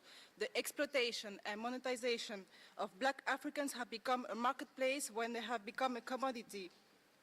We are seeing enslavement at the doorstep of Spain and Europe, and the methods have become horrifically violent. Chair, there are survivors of horrific abuses, and therefore they should be treated as such. Instead, the EU, including Spain, is responding to the so-called economic migrant crisis, creating more detention centers, investing more money in policing borders, and bottlenecking the migration flow in North Africa. I would like to recommend the following: to call the EU to cease externalizing responsibility and management of immigration control to African countries, which contribute to the massive human rights violation currently taking place along migration routes, and the EU member state and Spain as destination and also transit countries, because people still travel. They must ensure the full respect of their non-refoulement obligations under international law of survivors of human trafficking, kidnapping, enslavement and torture, with special attention to women, girls. They should avoid migration detention, criminalization and forced removal. Thank you. Very much. I now call upon the Council des Communautés Africaines Europe Belgique. Merci. On m'entend? Merci. Thank you. And thank you for giving me the floor. I'm Nadine Tambouy from the African community represented in Belgium and in Europe, and also a member of the European Network of People of African Descent. I think this issue of justice cannot be limited to justice imparted in courts. We need to talk about something that affects many people of African descent, irrespective of whether they're in Europe or elsewhere, but particularly in Belgium, where we are. This is the institutional inequity and injustices, which is expressed at all levels of the administration. And everybody, of course, has to deal with this administration, be it your communal agent, your local officer, or perhaps your job center where you're trying to get work, where you're trying to get assistance. Let's say for somebody who is living with a disability or some limitation on their faculties. And I think it is in that regard, I wonder how organizations of people of African descent can help these individuals, to help them get solutions to these situations of injustice. We work with very low resources, and for Belgium,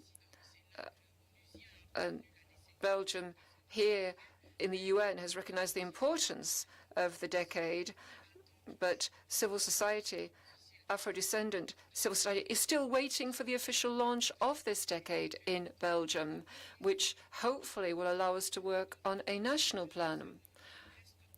So I didn't want this just to be a dead letter. I think it's very important that we turn this justice into something real, a real implementation, rather, I mean, as my friend just said, we don't want this decade just to be, if you like, a blank check regarding justice, but nothing materialized. Thank you very much. I'll call upon the International Human Rights Association. Please identify yourself, and your 2 minutes starts now.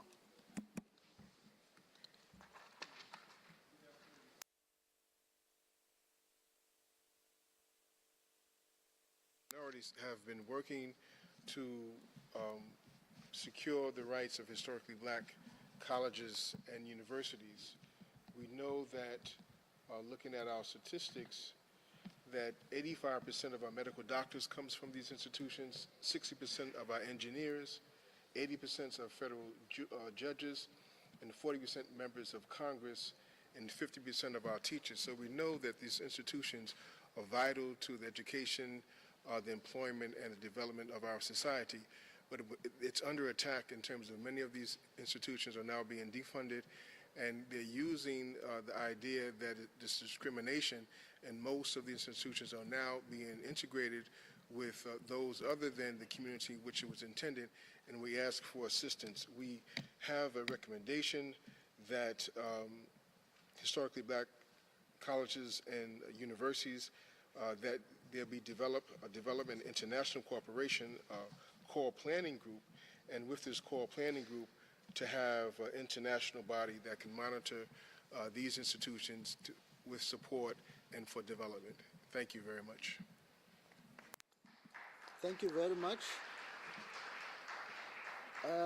Next on my list is the Aging People in Prison Human Rights Campaign. Your 2 minutes starts now. My name is Tyrone Morton.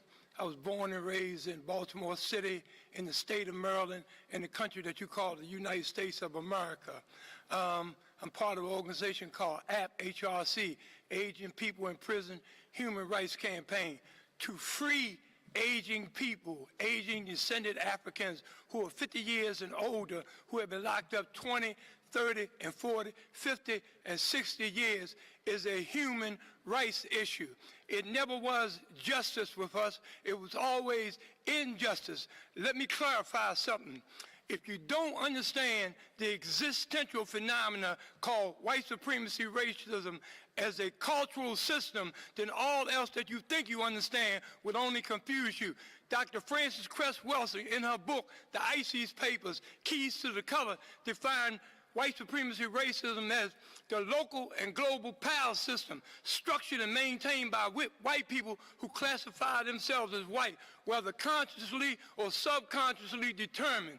And this power system has patterns of logic, thought, symbol formation, behavior, and emotional response as manifested through all areas of people activity, entertainment, law, education, economics, religion, sex, and war. The ultimate purpose of this system is the genetic survival of people who classify themselves white in a world where the majority of people are black, brown, red, and yellow, who are genetically dominant, where white people are genetically recessive. So the first thing that white people historically asked themselves when they met people of color was, how do we control, how do we confine, how do we contain the melanin? So they went about the process of figuring that out. And the manifestation of all the problems that we talk about in this room comes from the core logic of white supremacy racism. And the enslavement process was the beginning of that. And the re-traumatization, when we go after, when our organization tries to help get a person of color out of prison after being locked up 40, 50, and 60 years, this system has to figure out a way from the enslavement process to the Jim Crow period all the way up to now. How do we keep a group of people submissive like they did with African people? So we had to be re-traumatized. The epigenetic process was done through enslavement. Enslavement, you hit a person at the psychological level and you traumatize them and you affect their emotions and their feelings about themselves. It's called the inferiorization process. And epigenetic trauma comes about. Self-alienation sets in. Self-alienation is the inability of people to exercise their individual and cultural endowments. Thank you. Because of inhibitory fear, because of underdevelopment, because of unawareness. And this is what occurred from the enslavement process through the Jim Crow process up to now. And today, because they usurped our culture and our identity and falsified our consciousness, we suffer from normal deficiencies. Thank and you. The solution,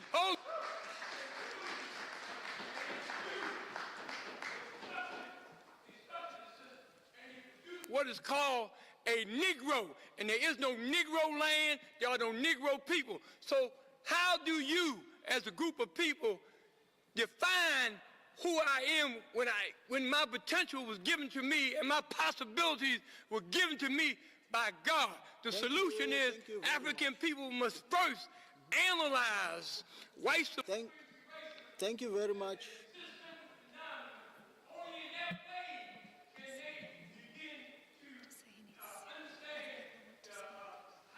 Thank you very much.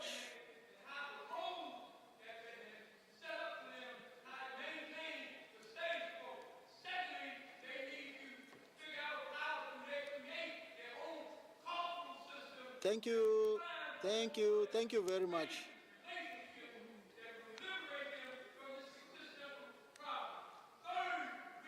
Thank you very much.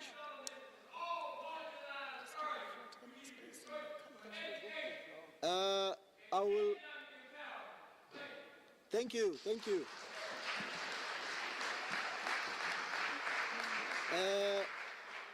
At this point in time, I would like to call upon the Selma Center for Non-Violence.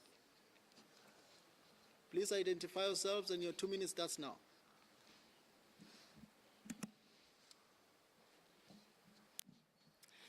Good afternoon. My name is Ainka Jackson. I'm the Executive Director of the Selma Center for Nonviolence, Truth, and Reconciliation. We were founded in 2015 amidst the 50th anniversary of Bloody Sunday and the Selma to Montgomery March. That weekend, the KKK distributed thousands of recruitment flyers while President Obama was in Selma. We also had 2 murders that weekend in a town of less than 20,000 people. In 2014, our county was the poorest county in the state. In 2015, we were the most dangerous place to live in Alabama. And in 2016, we were named the 8th most dangerous place per capita in the country. This should not be. We believe that broken relationships have led to a broken economy and have led to broken communities. We seek to bring healing in those areas as we seek to bridge divides and build the beloved community. As a former public defender, teacher, and social worker, I have seen how all of these systems connect. And it is about the hierarchy of human value. The Kellogg Foundation has chosen Selma as one of 14 sites for the Truth, Racial Healing, and Transformation Enterprise. We are the programmatic lead for that work, and we are focused on healing and transforming within communities and between communities, including addressing internalized racial superiority and racial inferiority. Our board chair and co-founder, Dr. Bernard Lafayette, who was a leader in the Nashville sit-ins, the Freedom Rides, the Selma movement, and Dr. King appointed him to be over the Poor People's Campaign, said that we needed a Selma 2, which is a human rights movement. We believe that having directly affected people leading this movement is crucial. This is why we support Civil Society Recommendation 5. People who experience oppression know best what we need. We cannot be empowered. We are innately have power that can be ignited, mobilized, and resourced. We just don't want the end of racial discrimination and inclusion, but racial equity and economic equity.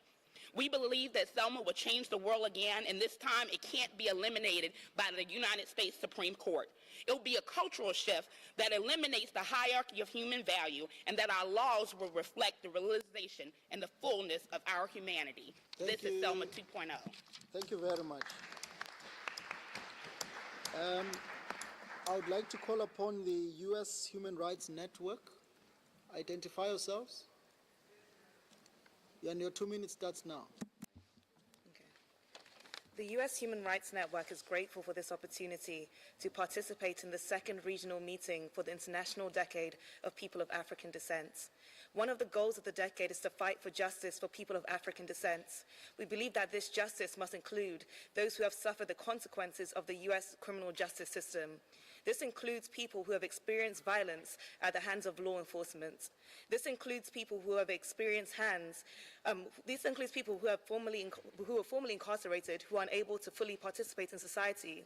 This also includes Black children who are forced to grow up prematurely by a system that criminalizes them even as they play. We ask that the UN provides a more effective infrastructure for people to register complaints and to monitor these issues.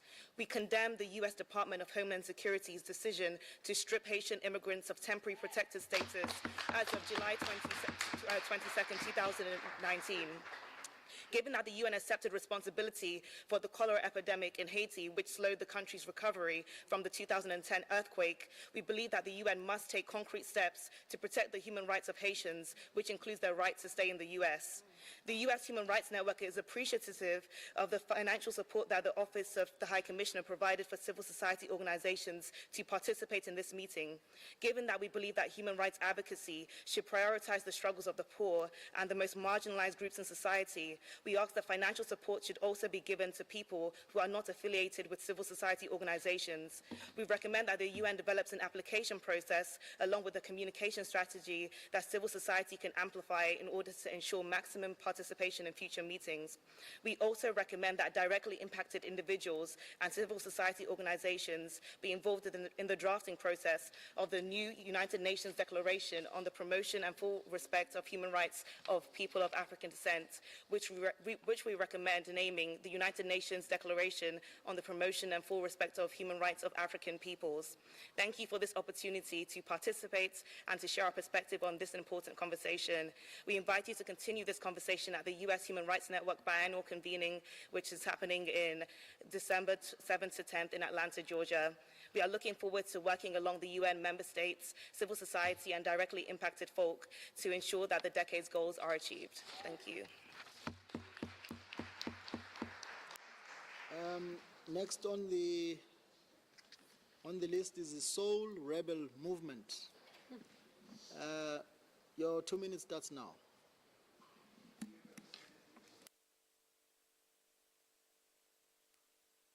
Microphone. Microphone. Your 2 minutes starts now. Dear representatives of the unfree world, I stand here as a representative of Soul Rebel Movement, Nederland wordt beter and Kick Out Zwarte Piet, and an active member of the EMPAT and ENA. I come from a country that boasts about her domestic laws, her democratic values, and a respect for international laws. If I was a foreigner, I would have believed it. But I'm not a foreigner, I'm a Dutch citizen. And I can assure you that my country is a theorist and not a practitioner. Although my government has recognized the decade of people of African descent, it hasn't recognized the daily racism African people and people of African descent are confronted with in our communities, at our work, in our schools, and in public spaces. Even the most visible racism, the blackface tradition, Black Pete, is upheld by government, anti-racist organizations, and institutions. The blackface figure Zwarte Piet, as well as other Afrophobic stereotypes, is a symbol of dehumanization and portrayal of black people as inferior as character. Peaceful black protesters have suffered over the years from extreme police violence and ethnic profiling during the various protests requesting for the removal of racist symbols from public spaces to effectively remove the racism from the minds and heart of the people. However, this morning, the national newspaper, the AD, together with Prime Minister Mark Rutte and others, published a statement asking us to stop our protest when Zwarte Piet arrives in the country, so the children can enjoy Zwarte Piet without protest. Remind you, when they say children, they mean white children. This pattern of human rights violation of the people of African descent within our country violates EU and international law on freedom of assembly and non-discrimination. We urge you to ensure an independent investigation into the actions of law enforcement and government regarding Zwarte Piet protests and actions around systematic racism. We ask the UN to pressure the Dutch government to guarantee that future peaceful assemblies will be safeguarded and protected in accordance with international law. If not, the state will be held accountable for the actions they take against peaceful protesters. The people of the Netherlands, together with our government, must unlearn the notion that our country is free from institutional racism and start to accept the fact that we are living in a racist country, a country that does not value black lives. However, a sleeping giant cannot awake itself. We need to awake her. So the next time you visit my country, the Netherlands, please do not be blind by the fine architecture, the red light district, and the coffee shops. Please look further into the treatment of people of African descent, dissidents, Muslims, the Moluccan people, undocumented people, and the queer community who are daily met with violence and exclusion. Thank you. Thank you very much. Next on the podium, next on the list is European Network of People of African Descent. Identify yourself again, and your 2 minutes starts now.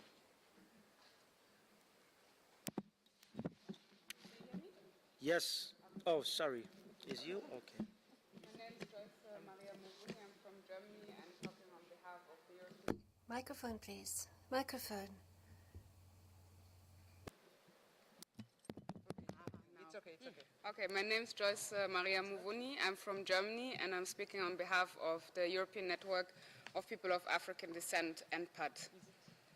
The European Network of People of African Descent is engaged in the fight against anti-black racism and is for political empowerment of people of African descent in Europe and beyond. As NPAD, we call for more specialized attention to the situation of migrants of African descent worldwide. We also call upon the national governments, the regional institutions, EU, for example, and the UN bodies to reevaluate the implication and their sphere of influence with regard to this horrifying dynamics. As we've heard today by previous speakers, the recent media coverage about the slave markets in Libya is only an excerpt.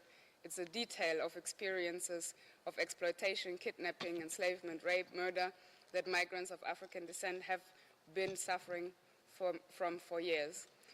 So we call upon the member states, especially France, Germany, Italy, Spain, Portugal has already left, I see, to proactively seek for the particular role in ending this human rights, this crisis of humanity.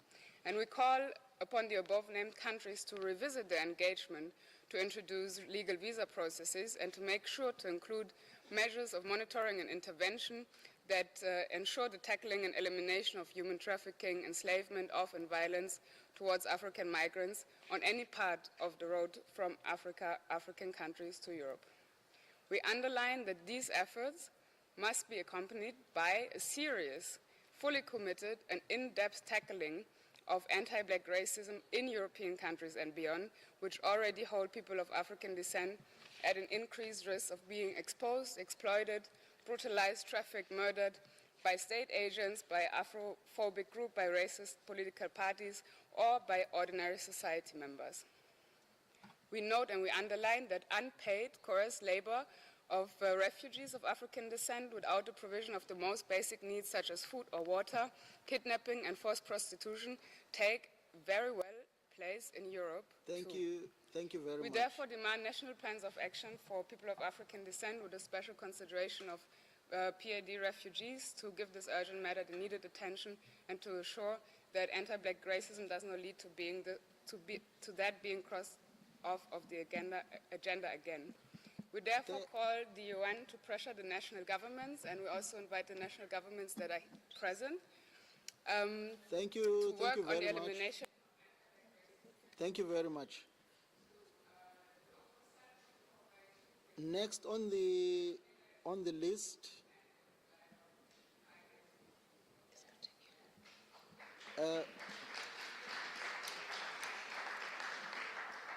I would like to urge speakers to please stick to the 2 minutes so that we can give others a chance to also speak. Next on my list is the Tapepuka representative. Please identify yourself and your 2 minutes starts now.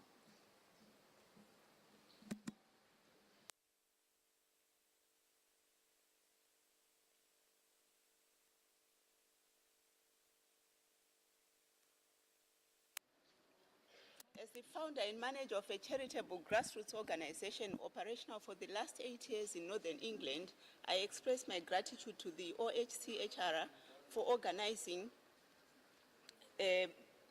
this regional meeting and also enabling my participation.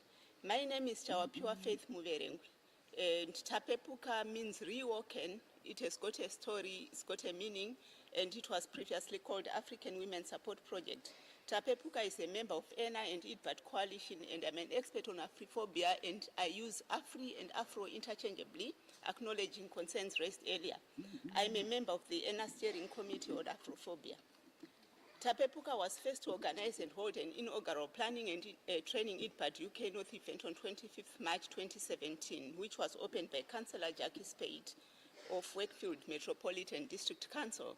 Since then, Tapepuka has held several one-to-one conversations with African-led initiatives and faith leaders, as well as holding a marketplace of ideas and community assets with groups of women in a bid to not leave anyone behind, while also demonstrating that there is no deficit within our communities as often portrayed in the mainstream.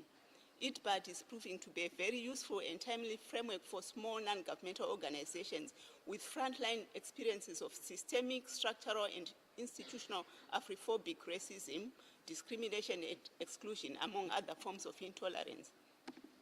First, as organizations that are not expected to define their own problems as they experience them, for being expected to volunteer their time, operating without financial and material resources, and often frustrated by the divisive legacies of the transatlantic slave trade and colonialism. Secondly, as trusted ports of call by affected people, grassroots organizations such as Tapepuka and others have access to heart-wrenching evidence of poor practices and poor outcomes due to rising Afrophobia, that is anti-African racism. Thank you very much. I wish to call upon the representative from Cross Culture International Foundation. Please identify yourself, and your 2 minutes starts now. Hi, my name is Hedy. I'm coming from Cross Culture International Foundation, Malta. We are greatly disturbed by the gross human rights violations faced by people of African descent coming through Libya, and would like to make the following recommendations. And I'm sure most of you are aware of the many lives that are lost, especially when crossing from Libya to Italy. And most of these migrants, they find themselves stranded at sea, and they are rescued, and some of them are brought over to Malta. And as a result, would like to make some recommendations. Would like to ask, if the EU would promote safe access to the asylum procedures in the European Union with humanitarian visas to the European Union. Also promote safe and orderly managed migration pathways, including but not limited to secular migration. Acknowledgement that migration is an effective and positive means of adapting to climate change, and promoting this concept within UNFCCC and related processes. We would also like to call on the European Union to cease externalizing responsibility for immigration control to African countries, which contributes significantly to the massive human rights violations currently taking place in Libya, Algeria, and Sudan, and along migration routes. The EU member states as destination and transit countries must ensure the full respect of their own non-refoulement obligations under international law of victims of human trafficking, kidnapping, enslavement, torture, and other cruel, inhuman, or degrading treatment, with special attention to women and girls, ensuring appropriate assistance, effective protection, avoiding migration, detention, and forced removal. Thank you.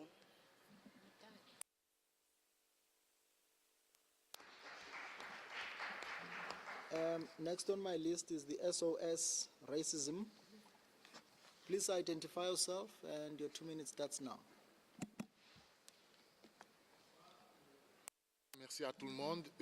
Thank you, everyone. My name is Mama Duba. I'm from the platform of persons of African descent of Portugal that recently sent an open letter to the Committee on the Elimination of Racial Discrimination. The letter is among the documents distributed. In fact, the crux of the issue is justice. There cannot be recognition without justice. I am from Portugal, as I said, a member state of the European Union, where until now there has not been a single public initiative on the decade for persons of African descent. The European Union is totally responsible for non-recognition of Africans and blacks in Europe, and in its strategic orientations, it is not considered a political issue. The European Union has taken no specific measure to deal with the problem of persons of African descent and continues to model policies of diversity on white privilege, which is unjust. What we need are specific measures such as the collection of data, specific public policies geared towards the African descent persons community in Europe.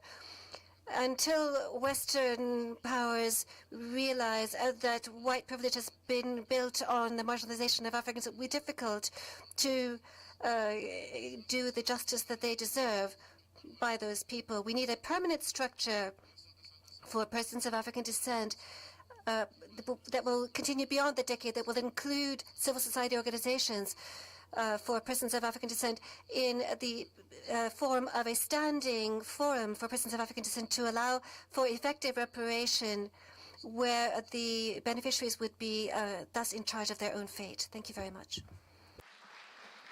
Thank you very much. I call upon the representative from Central Pan-Africano. Please identify yourself and your 2 minutes starts now. A warm salute to all you sisters and brothers. I'm Antumi Tuasijer, President of the Pan-African Center Kultur-Archiv Africa in Spain. I bring to the present meeting the concerns of African citizens in Spain. One of these concerns deals with the need of recognition for our long-standing presence and influence in Spanish history for centuries and even millennia. Now we are from 1 to 2 million, but this can only be estimation as Spanish authorities have no interest on census. Despite this very important presence, institutional racism, police brutality, the blockade of social and professional and even political promotion, and a total silence over Spanish enslaving and colonial past in education and all instances are still major problems to confront. We must remember that the first recognized anti-black crime in Spain, the killing of Lucrecia Perez, was committed by a policeman in 1992. Yet today, we still have no justice for many of those died under police custody, like the mentioned Samba Martinez or Idrissa Diallo, and more specifically, the 15 victims on the Tarajal beach in Ceuta. Recognition and reparation, however, must come from all countries in all continents in which the enslavement, colonization, and racist practices have taken place, and unfortunately still are in place, like in the horrific case of Libya. Two, reparations to be fully implemented in a transcontinental perspective that may include a Pan-African passport for all African descendants, rapid, fast nationalization processes, double and triple nationality, and the possibility of easily changing the names some of us inherit from the enslaving and colonial past. Encouraging your works. Thanks for listening. I call upon the representative from Teil International. Please identify yourself and your 2 minutes starts now. In the absence of the representative, let me call upon APP/HRC. Please identify yourself. I will. Hello, yes. We represent Asian people in prison, Human Rights Campaign. We advocate to get people out of prison who have done 40, 50, 60 years inside North American prisons.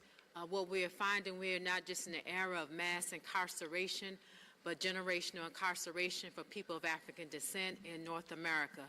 We have in states like Virginia where they have 40+ prisons, 31,000 incarcerated. We have over 1,000 prisons within the United States. And now we're at the point we have people of African descent where 2 and 3 generations of men and women are missing from their families. One of the things we would like to encourage, to suggest is that within this decade it not just be a token for people of African descent, but it actually push towards justice and the coming back together of the family of African descent, in particular those that were brought to this country to build up national, international, and generational wealth.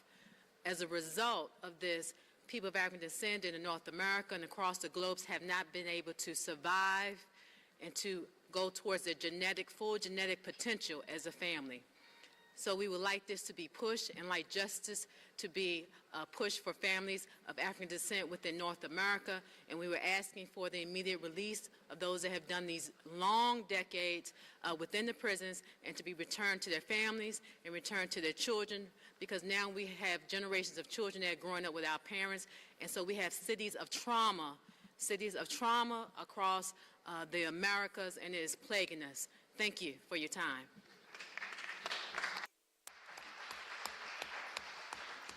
Next on the list is National Monument Dutch Slavery Past. Please identify yourself and your 2 minutes starts now. In the absence of the representative, I'm moving on to Central Council of African Communities in Germany. Identify yourself. I move on to Frans Fanon Foundation. Please identify yourself and your 2 minutes starts now.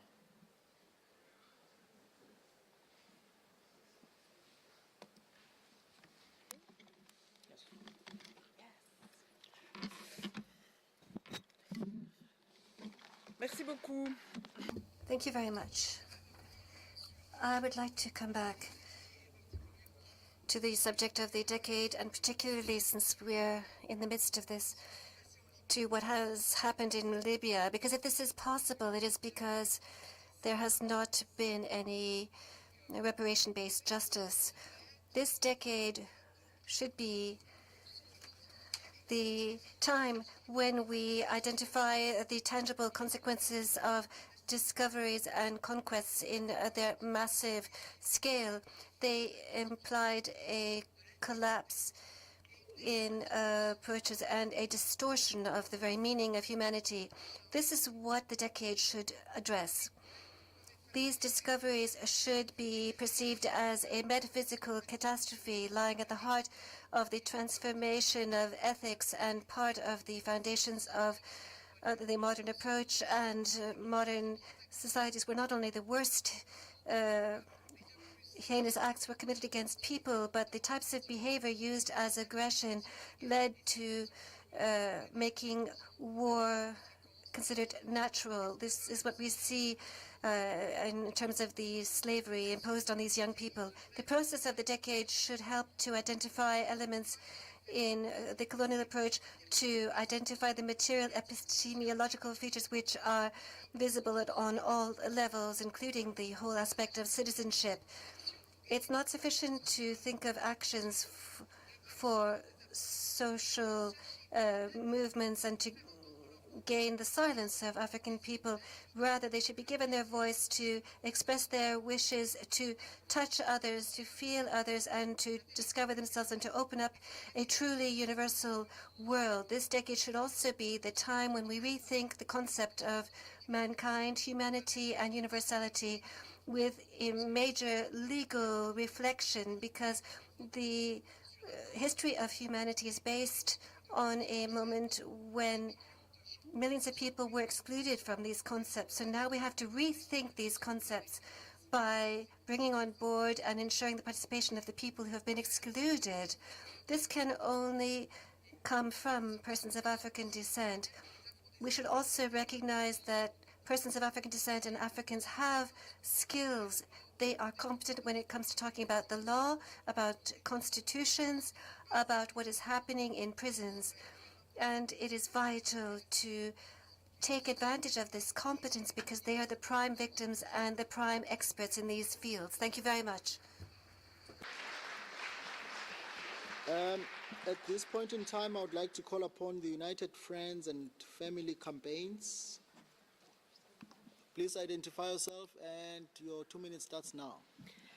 Good afternoon. I am here as a representative of the United Friends and Family Campaign, a coalition of families and friends of those that have died in the custody of police and prison officers, as well as those who were killed during immigration detention and in secure psychiatric hospitals in the United Kingdom. Usually the families themselves would make the following statement, but I am honoured to be representing them and bringing their voices into the United Nations at this critical international political moment to address the injustices facing African people and people of African descent in the United Kingdom, Europe and the world. The families of those that have died in custody are today demanding that the Home Secretary, Amber Rudd, convenes a special meeting between the families and those who have died at the hands of the police and the ministerial board that has been convened to address the recommendations of the Angelini report published on the 30th of October 2017. We publicly call on the Home Secretary to respond directly to the families who feel that the government response to the issue is totally inadequate. The families of those killed as a result of police actions make the following key points. The government does not go far enough, and the recommendations they propose will do nothing to hold the state to account. It is insulting in parts and makes excuses in others. Whilst individual families contributed to the report, their views do not form the basis of the governmental response as was expected and deserved. The parameters of the Angelini report were too restrictive. It deals only with a small section of deaths at the hands of police while ignoring the majority of historic cases that result from police violence.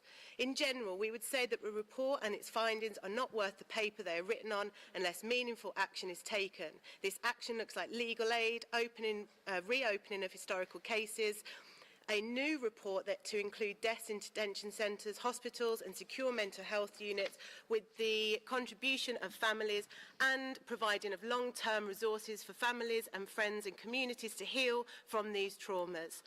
As a member of Black Lives Matter and a coalition of representatives of civil society organisations from the United States and various parts of Europe who were also present at this regional meeting, we write to the First Secretary, Mr. Thomas Stevens, to ensure that the goal of the decades are fully implemented with our respective countries between now and its conclusion in 2024. In our view, in order for the goals of the decade to be met, Member States must be held accountable for implementation. We offer 10 recommendations to the United Nations and its member states that, if adopted, would help ensure the goals of the decade are fully implemented. In relation to this statement, I specifically refer to point 8.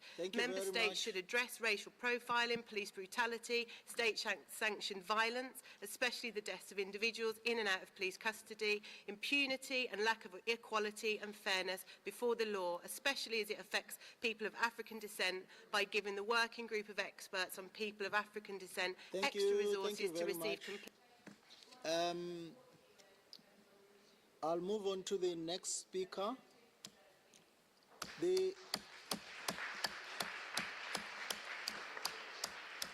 I'm sorry to cut you. We are really rushing against time.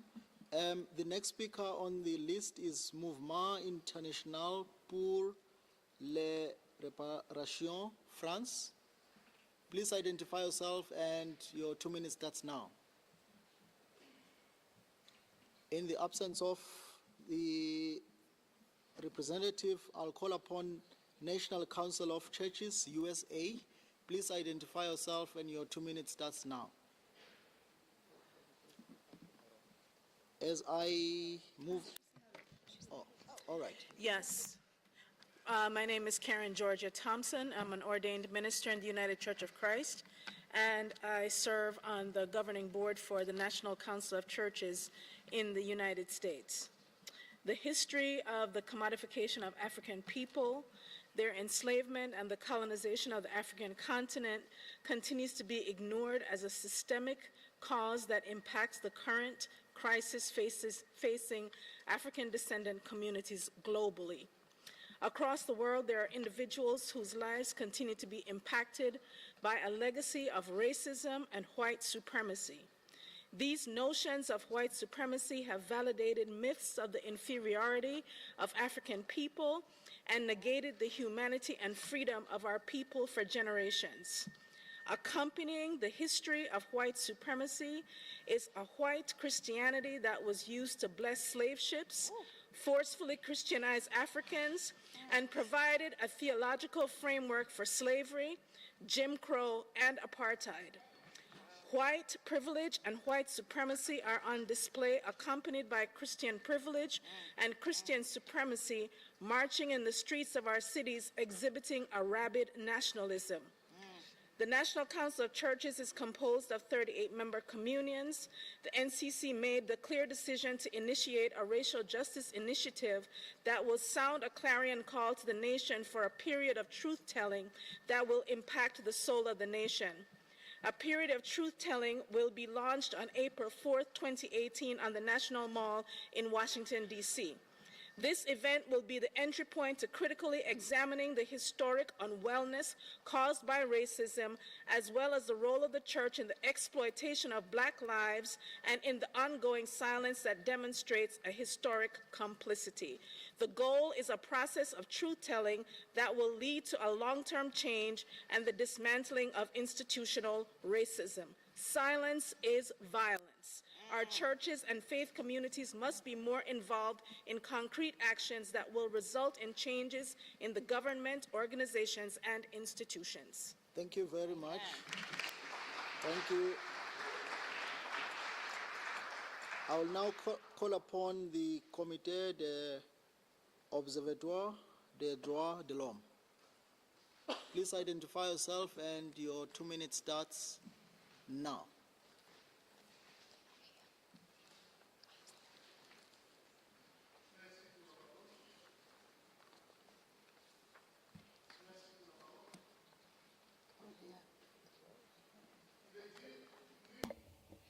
Sorry, we need a microphone for the speaker, please.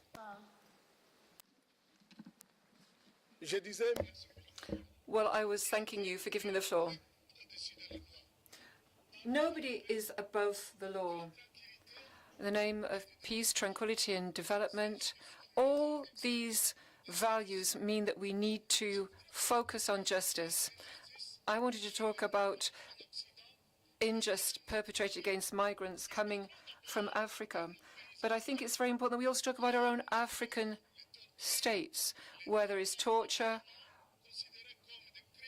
rape, issues which are deemed to be war crimes, prisoners which are taken, MPs who supposedly enjoy immunity. This is why we are so disappointed at the failure to implement constitutions by African presidents themselves, who are supposed to be guarantors. When in Africa, presidents themselves crush the law, people are compelled to flee to other countries. When they come to the West, they come up against injustice again. What is the problem? And that we need to address the root sources, which is what we've been trying to discuss today. When in a country you have such a tiny percentage who grab the wealth of that country, leaving 95% starving, then of course they're going to leave that country and go elsewhere. And we're seeing Africans being sold at $400, $500 a head. It's an extermination.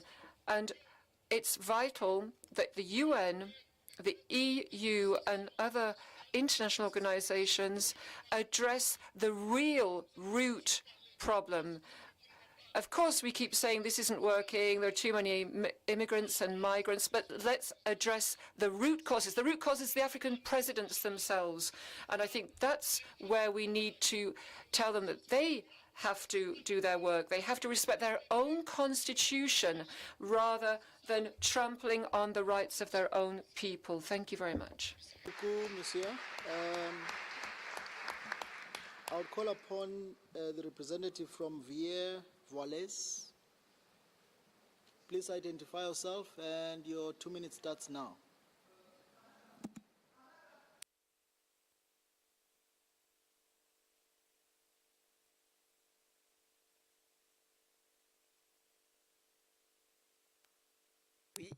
Bonjour, excusez-moi. Good afternoon.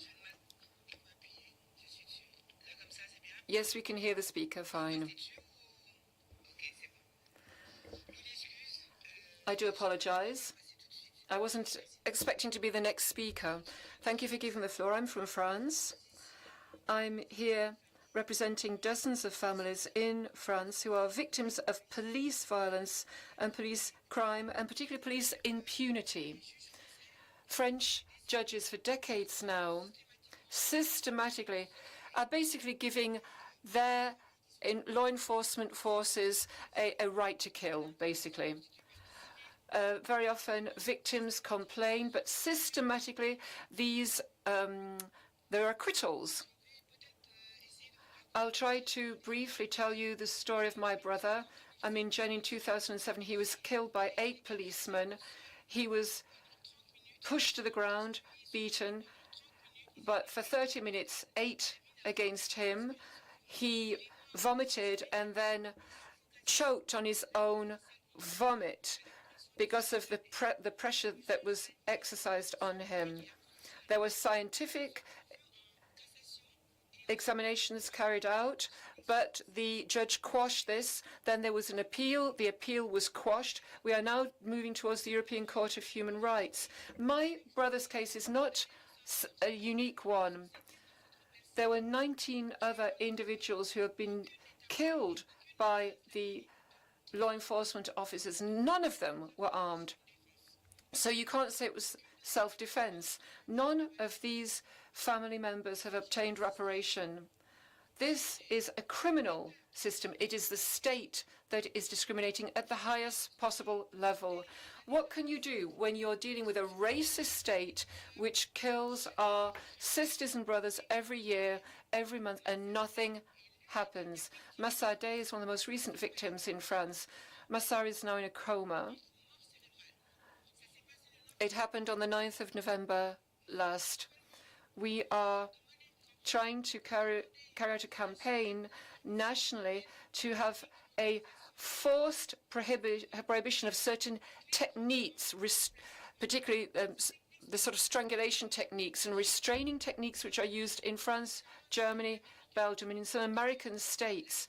What we want to have is official support from the United Nations so that at European level, these restraining techniques can be prohibited.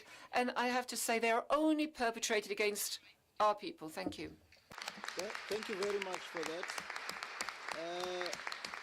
Next on my list is the International Organization for the Elimination of All Forms of Racial Discrimination.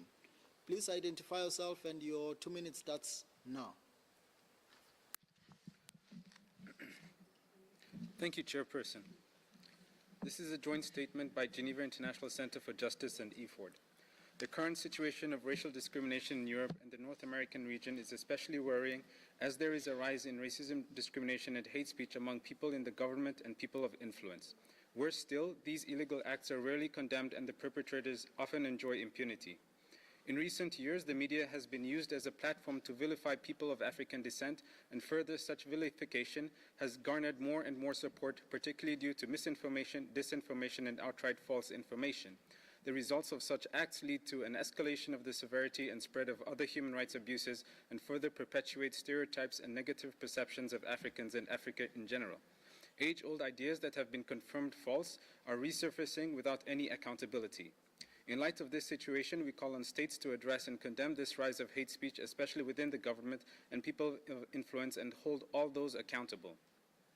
Additionally, people on the move and people escaping economic hardships and fleeing their homes from armed conflict due to corrupt governments, unjust economic and trade systems by European transnational corporations who not only destroy the environment but also commit grave human rights abuses in search of refuge in Europe are unfortunately targeted and discriminated against by authorities who are obligated to protect people. As mentioned in several accounts, police and security forces commit grave human rights abuses against people of African descent in the streets, in detention centers, and moreover are discriminated against and receive unjust sentences in courts of justice. Root causes and other indirect forces must be taken into account and adequately addressed and investigated. Additionally, disaggregated data must be collected, researched, and widely spread in an accessible manner.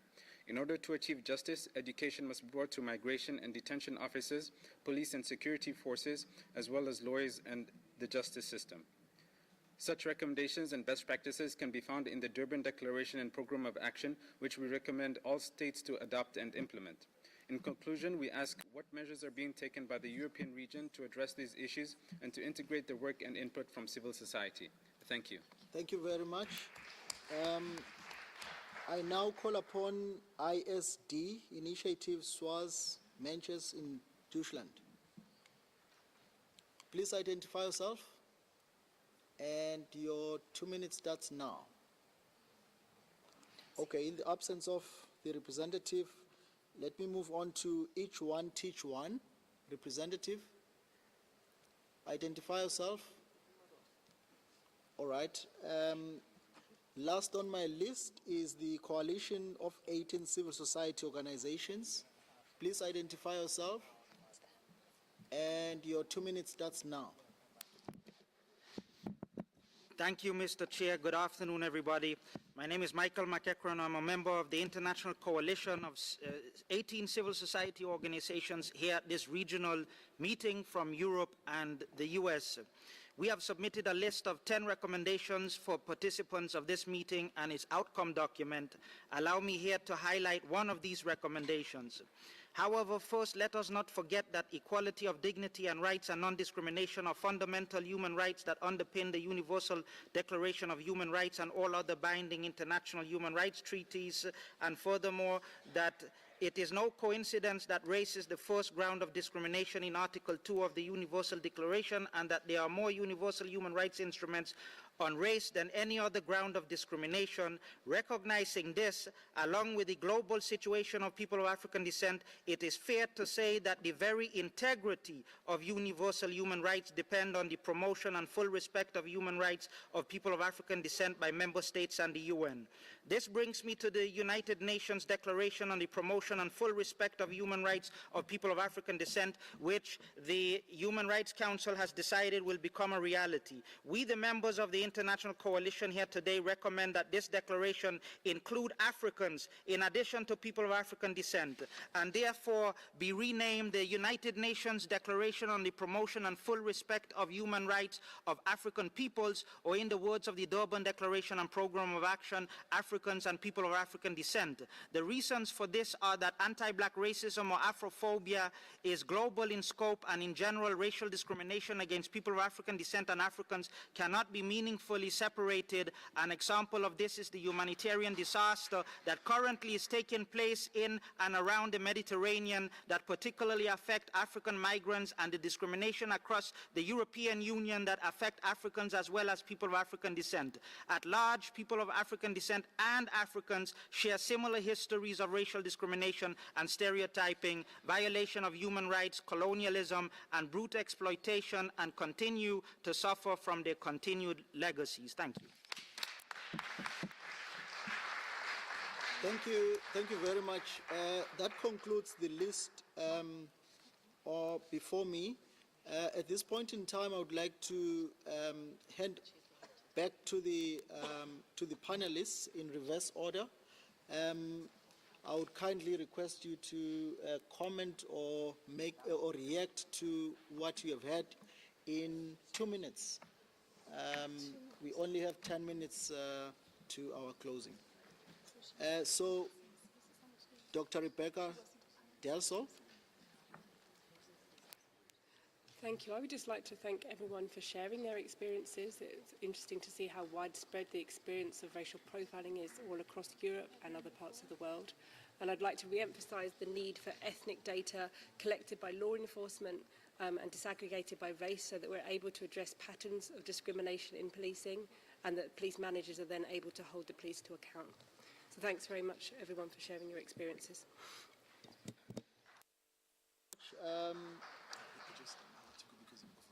Okay. All right. I would hand over to Ms. Deborah Collis. Unfortunately, Mr. Tin has to catch a train, so he has excused himself. So, over to you. Thank you. I'll just make a couple of very quick points. There's been a lot of discussion in the contributions about prison, and I think that as part of this international decade, we need to look at the prison industrial complex and who gets policed, who gets criminalized, who gets imprisoned. And of course that extends to immigration centers. Another area where there hasn't been any comment, but it's around the intersectional issue of racism, mental health, is around people who get detained in mental health settings. And that's a concerning issue for us. They're people whose liberty have been taken away. But finally, I think the most powerful contributions always are those who are the victims of violence or the families of those who have died. And I do think it would be good to have a standing forum for victims and bereaved families, because their voices really do, I think, bring home the reality of what we're talking about. And that brings me to the final point, which is around truth, reconciliation. It's about speaking truth to power and the importance of those voices in challenging the state narratives. And I think that families and victims can play a really important role in making recommendations for, for systemic change for the UN. So thank you. Thank you very much, Mr. Mamadou Diallo.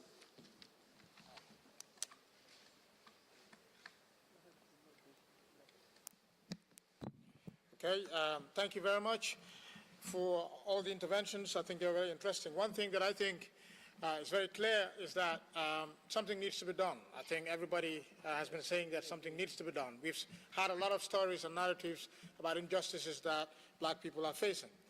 But one thing that I thought, a question that I would want you to take with you is that to think about why is it that, for example, King Leopold can kill 10 million black people and still you have a statue of him in the middle of Brussels? Why is it that 5,000 Africans can drown every month in the Mediterranean and yet you don't have a Twitter storm about it? Why is it that, you can have brutality and torture and dehumanization and enslavement of black people in Libya and yet you don't have all the members, the leaders of the world meeting, saying this is an emergency, we need to react? Why is it that you can pay reparations to the enslavers but yet the people that are victims of slavery, when they ask for reparation, you say no? Why do we do this? That's the question we need to ask ourselves. Why are we so insensitive to the realities of black people? Why is it that a police officer in the United States can be caught on tape saying to a white woman who is stopped in the streets, when she panicked, the police officer said openly, listen, you don't have to worry, there's nothing to be scared about because we only kill black people.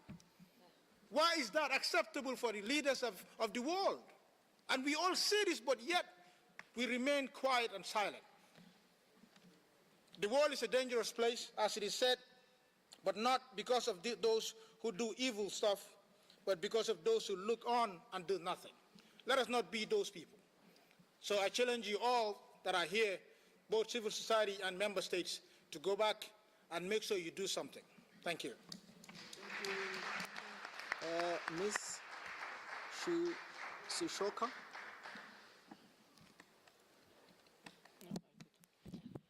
Yes, only several words because we don't have a time. You brought here your different experience, and it was very interesting because you put the discussion on different levels, on your concrete, experience, reaction of the policemen, concrete judicial system in different countries. But you also put the question concerning the notion of justice, not only as a right to court, but as in a wider sense. So I think that it was very important, and in your voices, all voices, has been expressed this, what I put as a question, that there is no agreement for name normality what is not normal. That should not be called normality what is a discrimination and justice, what is a discrimination of people. And it was clearly said in your voices. And I can agree with everybody who expressed here around the panel that something should be done. And we are all determined here, not only you, but also we sitting behind the panel, determined to do something for making better the future for the people of African descent. Thank you so much. Thank you very much.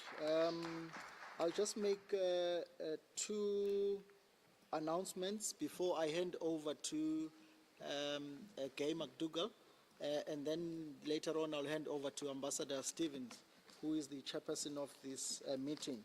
Firstly, I would like to bring to your attention that we do have an expert meeting addressing racial stereotypes of people of African descent that will be taking place at Palais Wilson on Saturday and Sunday.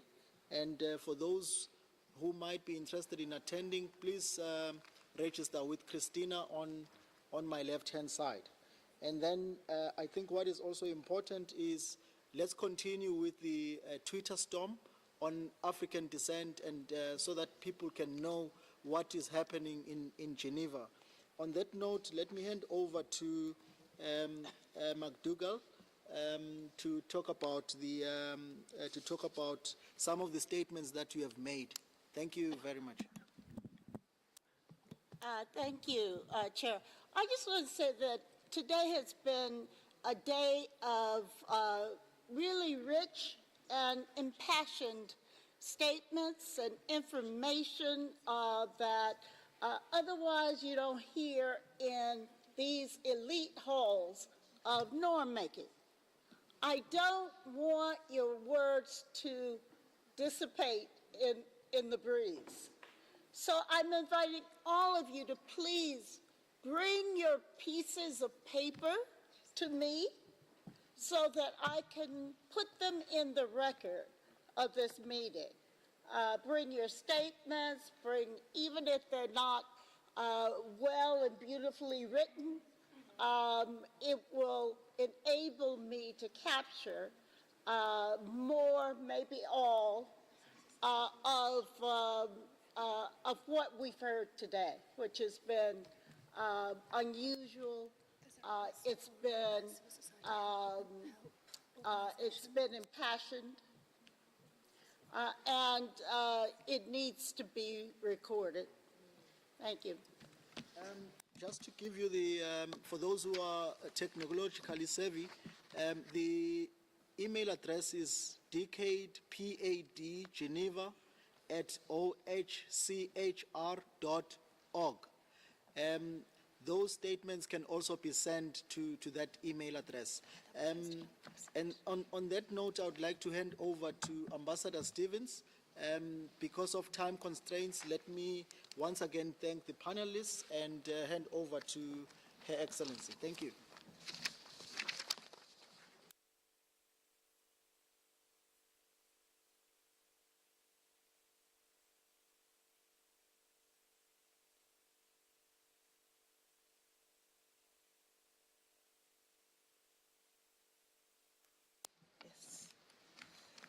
Distinguished delegates, you will agree that we have had a very fruitful day of discussions today.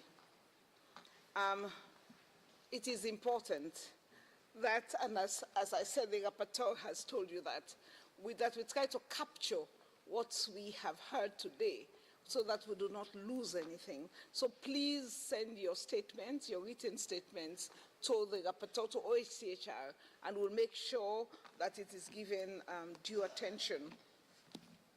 The decade of African descent, as we have seen from the discussions today, has indeed served as an impetus to address the particular situation of people of African descent. We have heard today from some countries that have reported some action sparked by the declaration and program of activities of people of African descent. We are heartened by those countries that have initiated action and encourage them to continue in this regard. We are somewhat disappointed that some of the countries whom we would expect would be making statements related to the people of African descent because of their part in the history. We haven't heard from some, and we encourage them, and we do look forward to hearing from them tomorrow. We have heard the voice of civil society, the voice of our conscience, and I believe you would all agree that this OHCHR has given the opportunity for civil society to come out and come out with their voice. Some of the things they say might not be pleasant to everybody, but we think it's an important part of the process, and we would like to thank you very much for taking this so seriously and for expressing your views on this subject. We, as I said, will promise that we would have in the record of this meeting a candid reflection of some of what is being said. So on that note, I would like to